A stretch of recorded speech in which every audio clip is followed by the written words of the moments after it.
സരസ്വതീം വ്യാസം തതോ ജയമുദീരയേത്.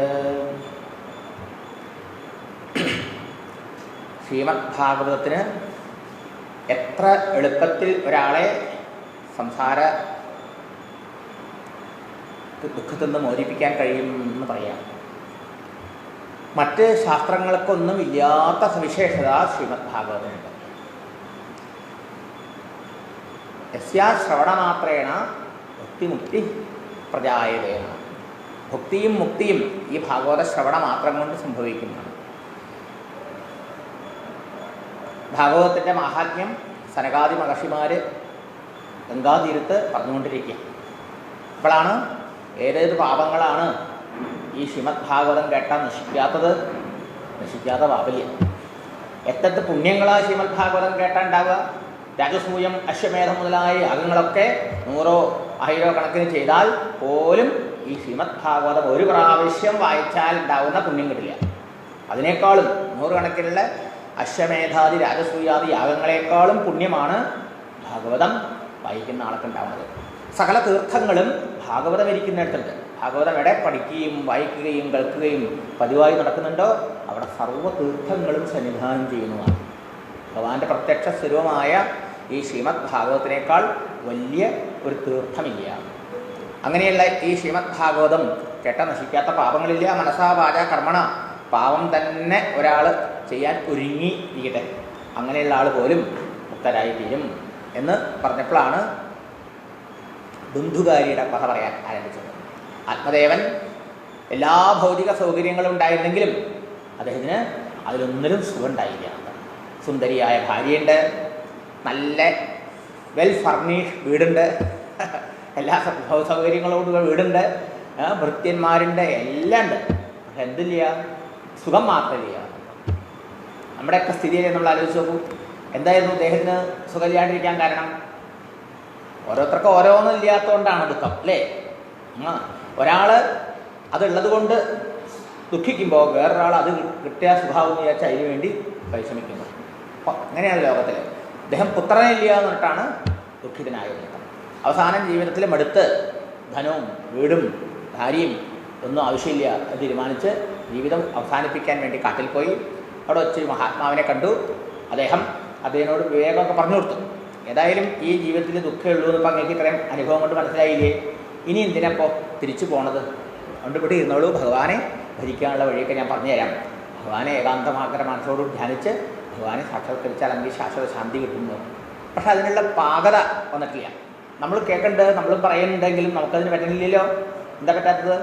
പാകത വരാത്തതുകൊണ്ടാണ്, അറിവില്ലാത്തതുകൊണ്ടല്ല. അറിയും നമുക്ക് ബുദ്ധി കൊണ്ട്, പക്ഷേ മനസ്സതിന് പാകമായിട്ടില്ല. മനസ്സ് വേറെ പലതിനും മോഹിക്കുന്നു. മനസ്സിൽ പല വസ്തുക്കളിലും ആഗ്രഹിക്കുമ്പോൾ ഒരിക്കലും ബുദ്ധിപരമായി എത്രയൊക്കെ നമ്മൾ ഈശ്വരനാണ്, സത്യം ഈശ്വരനാണ്, ശാന്തി ഈശ്വരനാണ്, ആത്മാവ് ഈശ്വരനാണ്, നമ്മുടെ അമ്മ അച്ഛൻ ബന്ധു സുഹൃത്ത് എല്ലാം ഈശ്വരനെ ശരണമടയണം എന്നൊക്കെ പറഞ്ഞാലും നമുക്ക് ചെയ്യാൻ പറ്റുന്നില്ല. നമ്മുടെ അഹങ്കാരവും നമ്മുടെ വാസനകളും അതിന് തടസ്സമായി നിൽക്കുക. അപ്പം അതിന് പക്വത വരണം, അതിനുള്ള സമയമായിരിക്കും, അപ്പോൾ പറ്റും. ഏതായാലും ഈ ബ്രാഹ്മണന് അതൊന്നും അപ്പോൾ തൽക്കാലം സ്വീകാര്യമായില്ല. ഈ മഹാത്മാവിൻ്റെ ഉപദേശം, മോക്ഷോപദേശം. അദ്ദേഹം എങ്ങനെയെങ്കിലും പുത്രനുണ്ടാവാൻ എന്നെ അനുഗ്രഹിക്കുക, അല്ലെങ്കിൽ ഞാനിപ്പോൾ അങ്ങയുടെ മുമ്പിൽ വെച്ച് ആത്മഹത്യ ചെയ്യുന്നതായി. അതേതായാലും വേണ്ട, ഞാൻ ഒരു പഴം ജപിച്ചു തരാം, ഇത് ഭാര്യയ്ക്ക് കൊടുത്ത് വ്രതനിഷ്ഠയോടുകൂടി ഇരുന്നു എന്ന് വെച്ചാൽ അങ്ങേക്ക് നല്ലൊരു പുത്രനുണ്ടാവും യോഗ്യനായിട്ടെന്ന് പറഞ്ഞ് പഴം കൊടുത്ത് അയച്ചു. ആത്മദേവൻ ദുന്ദുരി വന്ന് കണ്ട് അതിനോട് വിവരങ്ങളൊക്കെ പറഞ്ഞ് പഴം കൊടുത്തു. പക്ഷേ ദുന്ദുരിക്കുണ്ടോ അതിൽ മോഹം? അവൾക്ക് പ്രസവിക്കണമെന്നേ ഇല്ല. അവൾ ശരീരത്തിൽ അത്യധികം ആസക്തിയാണ്. തൻ്റെ സൗന്ദര്യം കുറഞ്ഞാലോ, ഗർഭമൊക്കെ ധരിച്ച് ശരീരത്തിൻ്റെ രൂപമൊക്കെ മാറിപ്പോവുമല്ലോ. പ്രസവിക്കൊക്കെ കഴിഞ്ഞാൽ അതിൻ്റെ മട്ടും മാറിക്കുമ്പോൾ അതിൻ്റെ സൗന്ദര്യമൊക്കെ ഇങ്ങനെ അതിൻ്റെ അങ്ങനെയൊക്കെ എന്താ പറയുക, സ്ലിം ബോഡിയൊക്കെ ഇട്ട ആൾക്കാർ ഇങ്ങനെ ശരീരത്തിന് വല്ലാതെ ലാളിച്ചുകൊണ്ടിരിക്കുന്ന ആൾക്കാരൊക്കെ ഉണ്ടല്ലേ. ആഹാരമൊക്കെ വളരെ ഡയറ്റോട് കൂടി ഇരുന്നിട്ട്. അപ്പോൾ ഇവൾക്ക് അതിലൊന്നും താല്പര്യമില്ല. അവൾ തീരുമാനിച്ചു, ഒന്നിലോ വന്ധിയാവണം അല്ലെങ്കിൽ വിധവയാവണം. ഈ 2 കൂട്ടരാണ് ഭൂമിയിലെ സുഖമുള്ള സ്ത്രീകൾ. എനിക്ക് വിധവയാവാൻ നോക്കിയില്ല, ഭർത്താവുള്ളതുകൊണ്ട് പ്രസവിക്കാണ്ടിരുന്നാൽ വന്ധിയാവാം. ഏതായാലും അങ്ങനെ തീരുമാനിച്ചു. പക്ഷേ ഭർത്താവിനോട് നുണയും പറഞ്ഞു, പഴം കഴിച്ചു. അങ്ങനെ ഇരിക്കുമ്പോൾ അയലത്തെ ഗ്രാമത്തിലേക്ക് വിവാഹം കളി കഴിച്ചു കൊടുത്ത അനുജത്തി വന്നു. ആ അനുജത്തിയോ ദാരിദ്ര്യക്കാരിയാണ്. അപ്പോൾ അവളോട് ഇടത്തി തൻ്റെ മനോവേദന മുഴുവൻ പങ്കുവച്ചു. അപ്പോൾ പണം ഉണ്ടാക്കാൻ നല്ലൊരു അവസരം നിരീച്ചുകൊണ്ട് അനുജത്തി കാര്യങ്ങളൊക്കെ പറഞ്ഞു. ഞാനിപ്പോൾ ഗർഭിണിയാണ്, വിഷമിക്കേണ്ട, ഇടത്തി പ്രസവിച്ച ഉടനെ ഞാൻ എൻ്റെ ഭർത്താവ് മുഖാന്തരം കുട്ടിയൊക്കെ തരാം, അതുവരെ ഇടത്തി ഗർഭമുള്ളതായിട്ട് നടിച്ചോളൂ, എനിക്ക് ഏട്ടന് കുറച്ച് കാശ് കൊടുത്താൽ മതി, ബാക്കിയൊക്കെ ഞാൻ ശരിയായിക്കോളാം. അപ്പം തന്നെയൊക്കെ ചെയ്തു. എന്നിട്ടോ ആ പഴം പരീക്ഷണാർത്ഥം പ്രസവിക്കാത്ത വളർത്തുന്ന പശുവിനും കൊടുത്തു. ഇതിന് ദുഷ്ടയായ ദുന്ദുലിയുടെ അനിയത്തി പ്രസവിച്ച ആ ദുഷ്ടപുത്രനെ ഇവള് വാങ്ങി, വിലയ്ക്ക് വാങ്ങി. അനിയത്തി എന്ന് മലയപ്പുറത്ത് വളർത്തി. ആത്മദേവൻ സ്വന്തം മകൻ എന്ന് വിചാരിച്ചു. ദുന്ദുലിയുടെ മകന് ദുന്ദുകാരി എന്ന് പേരൊക്കെ ഇട്ടു. 3 മാസം കഴിഞ്ഞപ്പോൾ ആ ദിവ്യമായ യോഗീശ്വരൻ കൊടുത്ത ദിവ്യമായ പഴത്തിൻ്റെ ഫലം ദിവ്യനായൊരു ബാലനുണ്ടായി. പക്ഷേ പശുവിനാണ് ഉണ്ടായത്. പശു പ്രസവിച്ചെങ്കിലും പശുക്കുട്ടിയല്ല, ഇത് മനുഷ്യക്കുട്ടി തന്നെ. കാത് മാത്രം കുറച്ച് നീണ്ട് പശുവിൻ്റെ കുട്ടിയുടെ മതി. ഗോകർണം എന്ന് പേരിട്ടു. 2 കുട്ടികൾക്കും വേണ്ട ബ്രാഹ്മണോചിതമായ സംസ്കാരങ്ങളൊക്കെ ചെയ്തു. പക്ഷേ ദുന്ദുലി അതൊന്നും സ്വീകരിച്ചില്ല. ദുന്ദുലി മാംസഭക്ഷണവും അതുമായി മദ്യപാനവും അതുമായി സ്ത്രീസേവയും അങ്ങനെ എല്ലാ തരത്തിലുള്ള ദുരാചാര ജീവിതവും നയിച്ചു. ഗോകർണൻ ഭക്തനും പണ്ഡിതനും ജ്ഞാനിയും മഹാനുമായി മാറി. അങ്ങനെ ഇരിക്കുമ്പോൾ അച്ഛൻ്റെ പണമൊക്കെ കഴിഞ്ഞപ്പോഴോ അച്ഛനെയും അമ്മയൊക്കെ പിടിച്ചു കെട്ടി നല്ല പിട കൊടുത്ത് പാത്രങ്ങളൊക്കെ കൊണ്ടുപോയി വിറ്റ് ഈ സുന്ദരിമാരെ അല്ലെങ്കിൽ വേശ്യാസ്ത്രീകളെ സന്തോഷിപ്പിക്കാൻ ശ്രമിച്ചു. ആത്മദേവന് അപ്പോഴേ ശരിക്കും പറഞ്ഞാൽ ഈ സംസാരം ദുഃഖമാണ് എന്ന് മനസ്സിലായുള്ളൂ. അനിത്യം അസുഖം ലോകം എന്ന് നമ്മൾ എത്ര ഗീത വായിച്ചാലും ഈ ലോകം അനിത്യവും ദുഃഖവുമാണെന്ന് നമുക്ക് എപ്പോൾ കൊള്ളുവോ, ഉള്ളിൽ ചുട്ട് വേദനിക്കുവോ അപ്പം നമ്മൾ ഭഗവാനെ പിടിക്കും. പിന്നെ നമ്മൾ ആർക്കും വേണ്ടി ആരെയും കാത്തിരിക്കില്ല. പിന്നെ ഉടനെ അജസ്വമാം എന്ന ഭഗവാന്റെ വാക്ക് അപ്പോൾ നമുക്ക് പ്രവർത്തിയിൽ വരും. ഇപ്പോൾ ഇതിന് ബോധ്യായി അനിത്യമാണ്, അസുഖമാണ്, ദുഃഖമാണ് എന്ന് മഹാത്മാവ് പറഞ്ഞതായിരുന്നു. അത് തിരിച്ചു വരേണ്ടിയിരുന്നില്ല. വന്നുകൊണ്ടാണല്ലോ ഇതൊക്കെ അനുഭവിക്കേണ്ടി വന്നത് എന്ന് അദ്ദേഹം തോന്നി. ഉടനെ അദ്ദേഹം എന്താ ചെയ്യേണ്ടതെന്ന് വെച്ച് തലയിൽ കൈ അടിച്ച് കരഞ്ഞപ്പോൾ ആ സമയത്ത് നമുക്ക് അർഹത വരുമ്പോൾ, നമുക്ക് പാകത വരുമ്പോൾ നമ്മളെ ഉപദേശിക്കാൻ വരുന്ന ചിലപ്പോൾ ഭാര്യയ്ക്ക് ഭർത്താവും, ഭർത്താവിന് ഭാര്യവും, മകനവും അറിയാൻ പറ്റില്ല.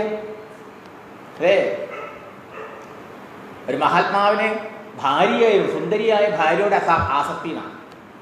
എതുവരണം വില്യമംഗലത്തിനായിരുന്നു അതിൻ്റെ പൂർവാശ്രമത്തിൽ. വേറെ ചില ആൾക്കാർ ഇങ്ങനെ പല മഹാത്മാക്കളെയും കഥ കേട്ടിട്ടുണ്ട് അല്ലേ? ഒരു ദിവസം പോലും ഭാര്യ പിരിഞ്ഞിരിക്കാൻ വയ്യ. ഭാര്യയോടുള്ള ആസക്തി കൊണ്ട് പെരും പൊരിയുന്ന മഴയത്ത് രാത്രിക്ക് രാത്രി പുഴ നിറഞ്ഞൊഴുകണു. ആ പുഴയിൽ അക്കടെ കിടക്കാൻ വഴിയില്ല. അപ്പം ഉണ്ട് എന്താ ഒരു തടി വരും തോന്നി. ഒരു ചത്ത് പൊന്തിക്കുന്ന ശവം തടിയെന്ന് വിചാരിച്ച് അതിന് കയറി പൊത്തിപ്പിടിച്ച് നീട്ടി അപ്പുറത്തുനിന്നു. ടെറസിൻ്റെ മുകളിൽ മട്ടപ്പാലിൽ കയറാൻ നോക്കിയില്ല. അപ്പം ഉണ്ട് ഒരു കയറാന്ന് വിചാരിച്ചു. ഒരു പെരുമ്പാമ്പിനെ കണ്ടു, അതിനെ പിടിച്ച് കയറി. എന്നിട്ട് ചെന്ന് വാത് മുട്ടി തുറന്നപ്പോൾ ഭാര്യ വെച്ചു, എൻ്റെ മനുഷ്യ അങ്ങനെ എങ്ങനെയാണ് ഈ മഴവെള്ളത്തിന് ഈ മഴയത്ത് ഈ ബോർഡും ഇരുട്ടത്ത് ഇങ്ങോട്ട് കയറി വന്നതെന്ന് ചോദിച്ചപ്പോൾ ഇതൊക്കെ പറഞ്ഞു. ഈ ആവേശം ഇതിൻ്റെ ഒരു 10% ആ കൃഷ്ണനോടുണ്ടായിരുന്നെങ്കിൽ എന്നും അങ്ങയുടെ മുമ്പിൽ കൃഷ്ണൻ വരുമായിരുന്നില്ലേ, എങ്കിൽ ഈ സംസാരത്തിൽ നിന്ന് തന്നെ മോചനം കിട്ടുമായിരുന്നല്ലോ. ആ ഭാര്യ ഗുരുവായി. അതേ അപ്പളേ പാകാതെ വന്നുള്ളൂ, സമയം വന്നുള്ളൂ എന്നൊക്കെ. അപ്പം ആര് ഗുരുവാവും പറയാൻ പറ്റില്ല. നമ്മൾ ഔപചാരികമായ ഒരു ഗുരുവിൻ്റെ ഫോട്ടോ ഒക്കെ വെച്ച് പോയിച്ച് ആ ഗുരു ആവണമെന്നില്ല നമ്മുടെ ഗുരു, അതൊന്നും പറയാൻ പറ്റില്ല. അതൊക്കെ നമുക്ക് പ്രചോദനമാവാം, ആയിരിക്കും നല്ലത്. ശരിക്കും ഗുരു നമുക്ക് ആർക്കും പറയാൻ പറ്റില്ല. ആരുടെ വാക്കാണ് നമ്മൾ എന്താ പറയുക, അതിൻ്റെ തീ കൊടുത്തുവിടാതെ പറയാൻ പറ്റില്ല. അതിന് പാകപ്പെട്ടതാ എല്ലാവരും നല്ലത് തന്നെ. ഏതായാലും ഇവിടെ ഇപ്പോൾ പുത്രൻ ഗുരുവായി, ഗോകർണൻ ഗുരുവായി. ഗോകർണൻ്റെ വാക്കുകൾ അദ്ദേഹത്തിന് വളരെ വളരെ രക്ഷപിടിച്ചു. പറഞ്ഞു, അച്ഛാ ഇപ്പം അച്ഛന് മനസ്സിലായില്ലേ, ഈ ലോകത്തിൽ ഒരു വസ്തുവേയും ഇല്ല അച്ഛാ സുഖം. ഈ ലോകം മുഴുവൻ സ്വന്തമാക്കി ഭരിക്കുന്ന ചക്രവർത്തിമാർ എത്ര പേരുണ്ടായിരുന്നു? 7 ദ്വീപുകളും വൻകരകളും 7 ഭൂഖണ്ഡങ്ങളും അടക്കി ഭരിച്ചവരുണ്ടായിരുന്നു. അവർക്ക് ആരെങ്കിലും അതുകൊണ്ട് സുഖമുണ്ടായോ? പിന്നെ സുഖം ചക്രവർത്തിനഹ. എന്നാൽ ഈ ഭൂമി മുഴുവൻ പിടിച്ചടക്കി ഇവിടെ ധാരാളം പുണ്യകർമ്മങ്ങൾ, യാഗങ്ങൾ, യജ്ഞങ്ങൾ ചെയ്ത് അതിൻ്റെ പുണ്യം കൊണ്ട് സ്വർഗത്തിൽ പോയി സ്വർഗലോകത്തെ ചക്രവർത്തിയായി ദേവേന്ദ്രനോട് ചോദിച്ചു നോക്കൂ, ദേവേന്ദ്ര അവിടെ പോയിട്ട് അങ്ങ് ഇവിടെ സുഖമില്ലാണ്ടാണ് അവിടെ പോയത്, പുണ്യം ചെയ്ത് യാഗം ചെയ്ത്. അവിടെ അങ്ങേക്ക് സുഖമാണെന്ന് വെച്ചാൽ അയ്യോ അസുരന്മാരെ പേടിച്ചിരിക്കണം. എപ്പോഴും ഭൂമിയിൽ ആരെങ്കിലും 100 യാഗം നടത്തണ്ടെന്ന് പറഞ്ഞാൽ അതിന് പിന്നെ സമാധാനം പോയി. പിന്നെ അത് മുടക്കാൻ ആരെങ്കിലുമൊക്കെ പറഞ്ഞയക്കണം അല്ലേ? എൻ്റെ സ്ഥാനം തട്ടി വലുതാകുന്നു. ഇന്ന സുഖം ഇന്ന ഇന്ദ്രസ്യ സുഖം കക്ഷിത്, ഇന്ദ്രൻ്റെ സുഖം. പിന്നെ ആർക്ക് സുഖമുണ്ട്? സുഖമസ്തി, ഒരാൾക്ക് സുഖമുണ്ട് എന്നാണ് പറഞ്ഞത്. ആർക്കാ? മുനേഹേ, മുനിക്കാണ് സുഖമുള്ളത്. അത്ര ആരാ മുനി? മനനശീലനാണ്, മനനം ചെയ്യുന്നവനാണ്. മനസ്സിനെ അന്തർമുഖമാക്കി ദൃശ്യമായ പ്രപഞ്ചത്തിലെ സമസ്തവും മാറി മറയുന്നതും ക്ഷണികവും നശ്വരവുമാണെന്ന് ബോധ്യപ്പെട്ടിട്ട് അവിടുന്ന് മനസ്സിനെ ഈ മാറ്റങ്ങൾക്ക് ആശ്രയമായി മാറ്റങ്ങളൊക്കെ പ്രകാശിപ്പിച്ചുകൊണ്ട് മാറാതെ ദൃക്സ്വരൂപനായി സ്വന്തം ഹൃദയത്തിൽ വിരാജിക്കുന്ന പരമാത്മസ്വരൂപത്തിലേക്ക് പതുക്കെ പതുക്കെ പതുക്കെ തിരിക്കാൻ ശീലിച്ചിട്ടാണ്. പശ്യ അനിശം ജഗത് ഇതം ക്ഷണഭംഗനിഷ്ടം. നമ്മുടെ ജീവിതത്തിലെ എല്ലാ അനുഭവങ്ങളും ഈ സംസാരം ദുഃഖമാണെന്നല്ലേ നമുക്ക് ബോധ്യപ്പെടുന്നത്, സുഖാണെന്ന് ബോധ്യപ്പെടുന്നുണ്ടോ? ആ സുഖാണെന്ന് തോന്നുന്ന പോലും ദുഃഖത്തിന് കാരണമുണ്ട്. എന്താണ് ക്ഷണഭംഗനിഷ്ടം? അനുനിമിഷം മാറി പറയുന്നതും ക്ഷണഭങ്കുരമാണ് ഈ പ്രപഞ്ചത്തിൽ എല്ലാവരും, നമ്മുടെ ശരീരമടക്കം. പശ്യ, ഇത് കാണൂ, നോക്കൂ, അനിശം, എപ്പോഴും നിരന്തരം. ഇതാണ് ഇതം ജഗത്ത്, ഈ ജഗത്തിൻ്റെ സ്വഭാവം.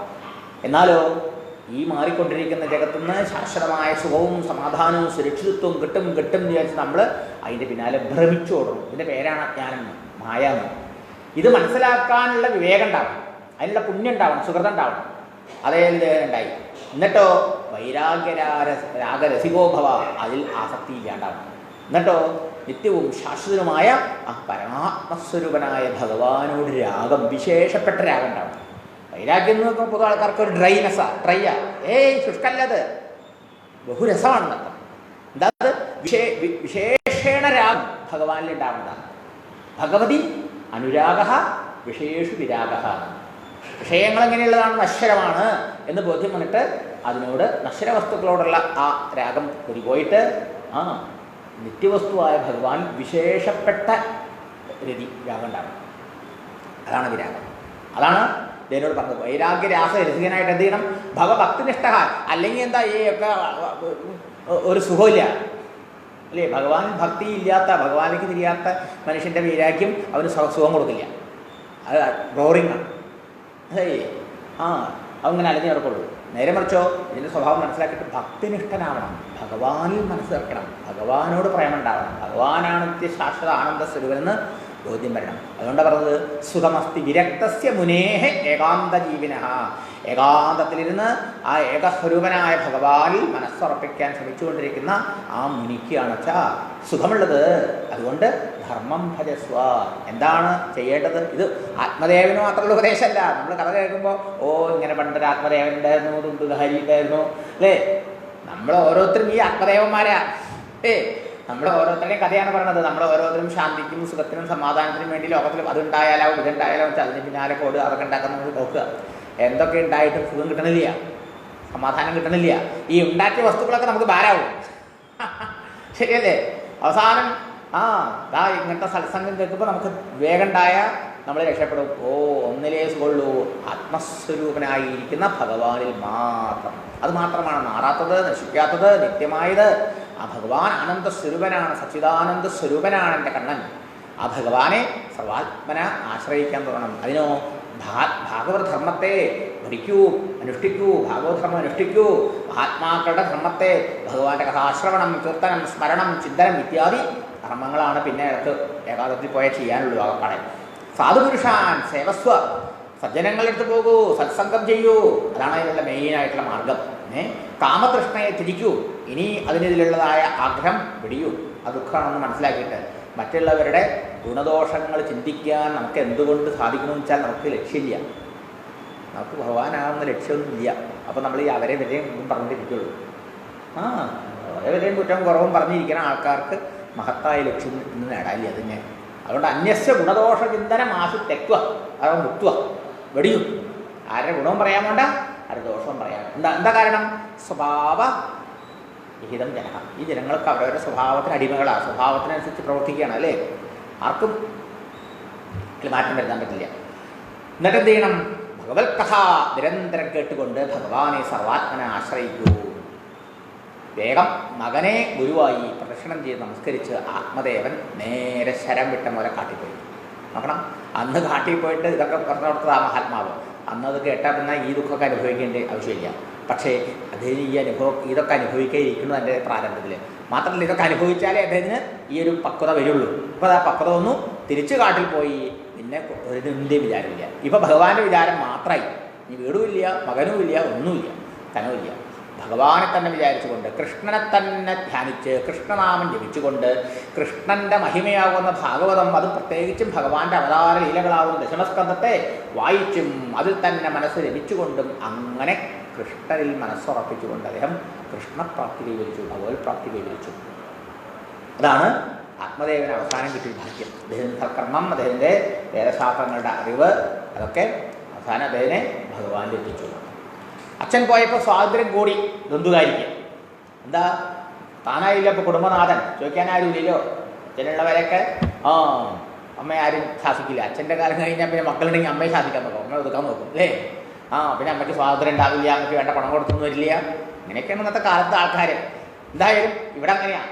പണം മുഴുവൻ പിടിച്ചു, പണം മുഴുവൻ ഈ ദുദ്ദുകാരി അല്ലേ. ഇങ്ങനെ ഓരോ വലിയ വടിയൊക്കെ എടുത്തുകൊണ്ട് ദണ്ഡം കൊണ്ട് നിന്നെ അടിച്ച് ഞാൻ കൊല്ലുമെന്ന് പറയാം. നോക്കണം, സ്വന്തം മകൻ വിചാരിച്ച് വളർത്തുക. അവനറിയില്ല, ഈ അമ്മയ്ക്കറിയാം തൻ്റെ മകനല്ല. പക്ഷേ സ്വന്തം മകൻ ഇങ്ങനെ ചെയ്യാം അമ്മയോടെ. അവസാനം ഈ ദേവി വിചാരിച്ചു, ഞാൻ ചെയ്ത കർമ്മത്തിൻ്റെ ദുഷ്കർമ്മത്തിൻ്റെ ഫലം, ഭർത്താവിനെ വഞ്ചിച്ചതിൻ്റെ ഫലം അല്ലേ, ഈ പുത്രനെ കൊണ്ട് ഇങ്ങനെയൊക്കെ അനുഭവിക്കേണ്ടി വന്നുല്ലോ. ഇനി ഇവിടെ ഇരുന്നാൽ ഇവൻ അടിച്ചു കൊല്ലും. ഇവൻ്റെ അടി കൊണ്ട് ക്ലേശം സഹിക്കുക വയ്യാണ്ടായി. ഇനി തത് വാക്യ സന്ത്രാസാത്, അവൻ മകൻ ഇങ്ങനെ പറഞ്ഞ കേട്ടിട്ട് ഉള്ള വിഷമം ഒരു ഭാഗത്ത്. രണ്ടാമതോ പുത്ര ദുഃഖത, അവരെ കൊണ്ടുണ്ടായ ക്ലേശം സഹിക്കാൻ വയ്യ. വാക്കുകളെ കൊണ്ടുള്ള വേദന ഒരു വശത്ത്, ശരീരപ്രക്രിയ നല്ലോണമുണ്ട്, അടി, അതിൻ്റെ ദുഃഖം വേറൊരു വശത്ത്. ഇത് രണ്ടും സഹിക്കാൻ വയ്യാണ്ടായ അവൾ തീരുമാനിച്ചു, ഇനി ജീവിച്ചിരിക്കല്ല നല്ലതെന്ന്. പൂവേ പാത കൃതോ രാത്രോ, രാത്രി പോയിട്ട് ഒരു കിണറ്റിൽ ചാടി ആത്മഹത്യ ചെയ്തു. അപ്പോൾ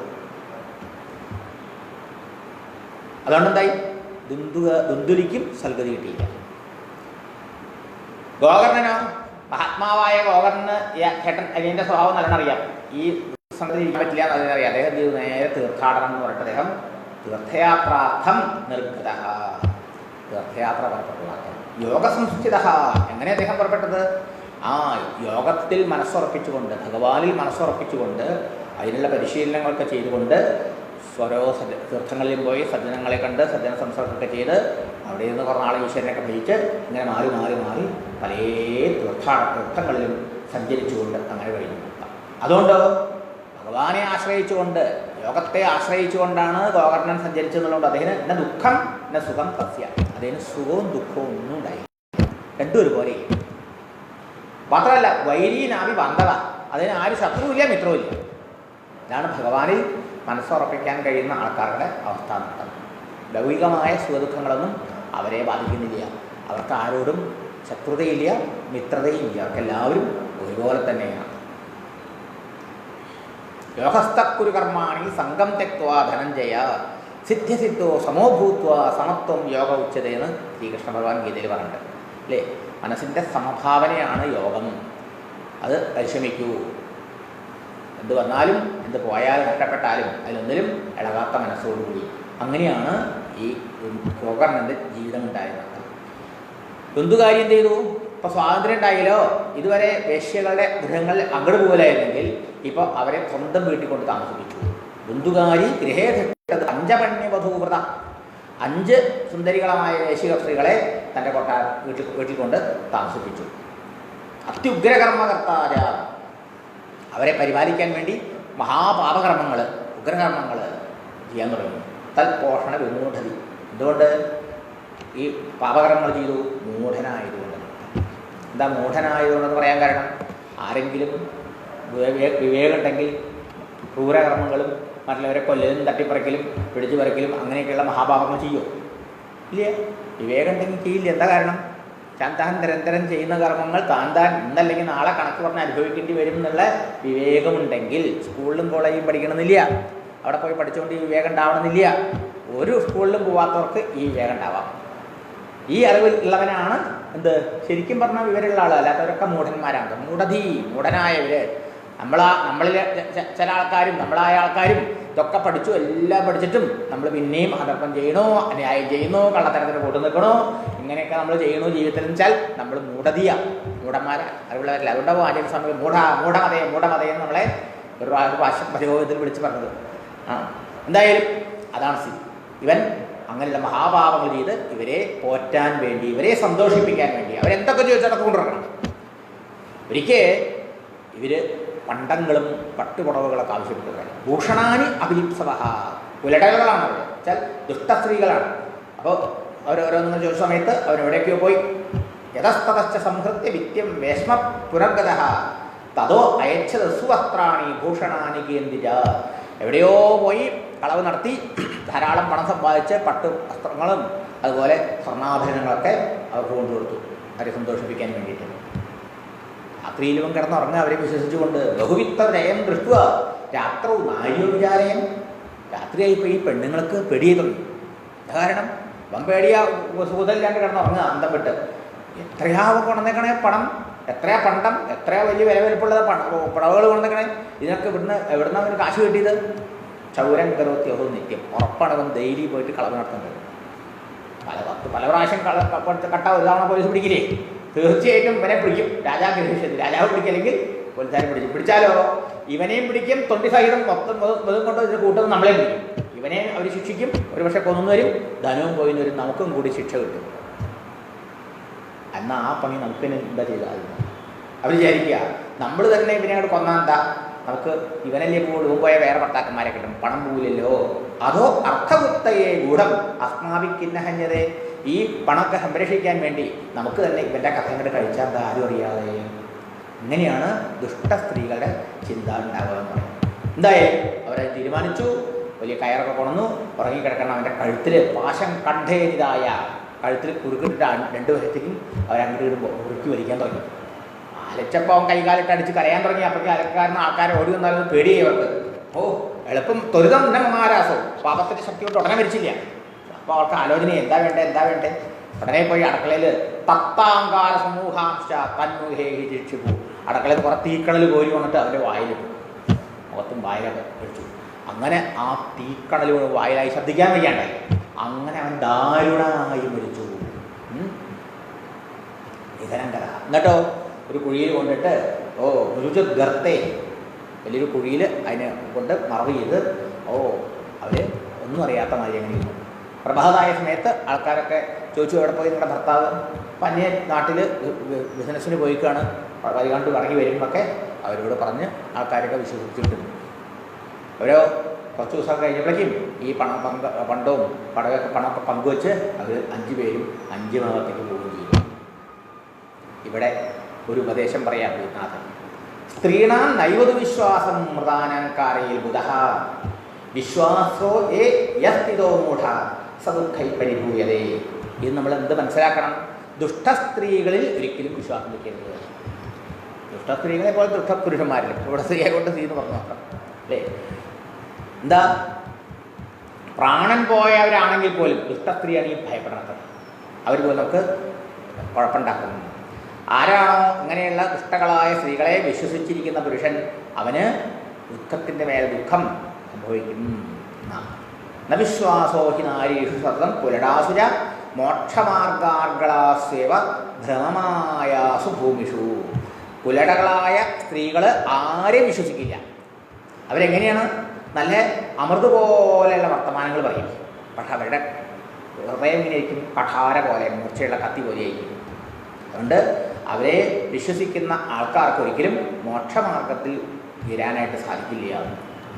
മായയുടെ പ്രത്യക്ഷ സ്വരൂപമാണ് അവരെ പറയുന്നു. അഭ്രച്ഛായ തൃണസ്യ അഗ്നി നീചസേവ സ്ഥലേ ജലം വേശ്യാസംഗ കുമിത്രഞ്ച ഷടേതേ ബുദ്ബുദോപമാ.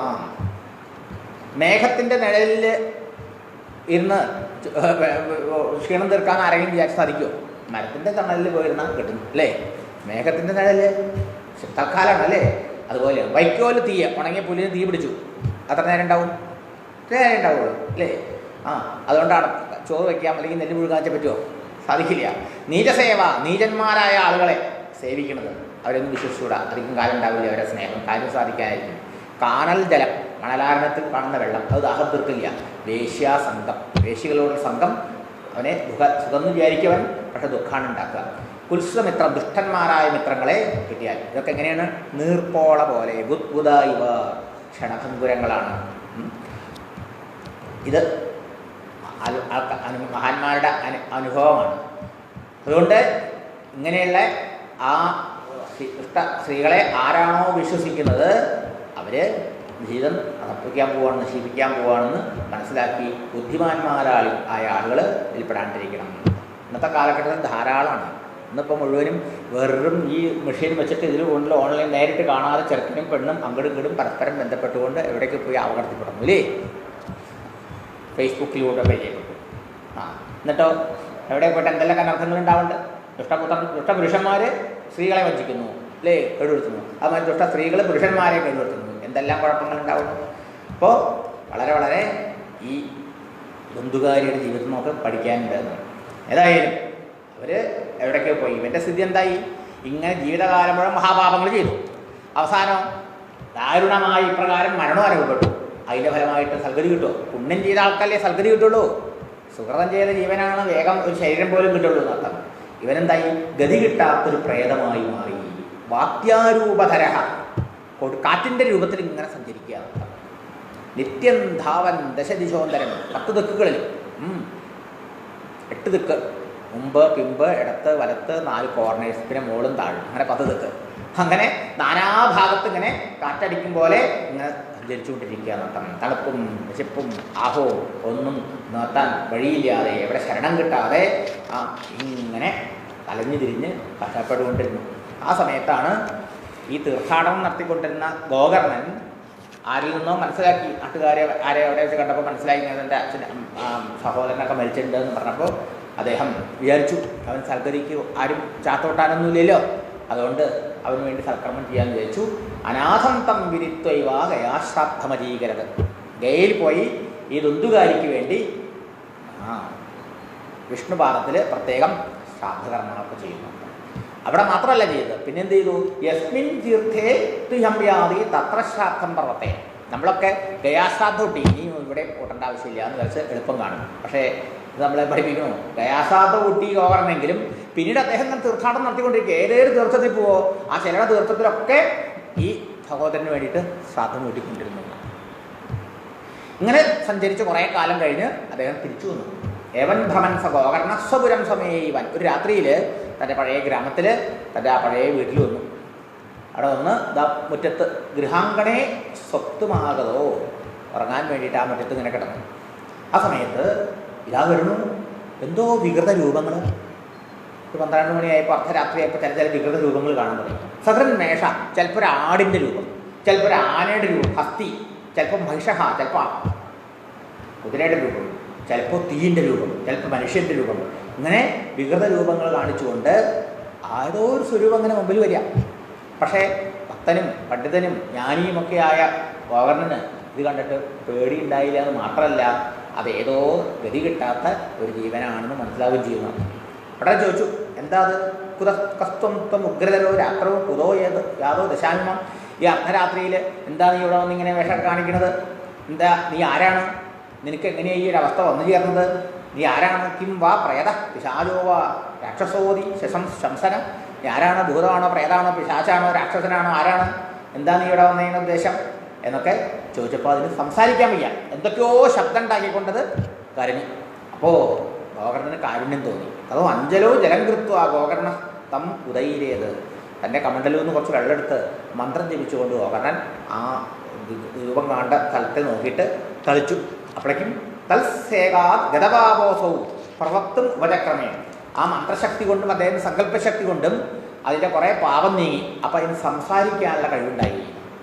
അപ്പോഴാണ് അദ്ദേഹം പരിചയപ്പെടുത്തിയത്, എന്നെ അറിയില്ല അങ്ങക്ക്, ഞാനാണ് അഹം ഭ്രാതാ ത്വദീയോസ്മി, അങ്ങയുടെ ഏക സഹോദരൻ, ദുന്ദുകാരി എന്ന് പേരായിട്ട് സഹോദരൻ അങ്ങേക്ക് ഉണ്ടായില്ലേ, ആ ദുന്ദുകാരിയാണ് ഞാൻ.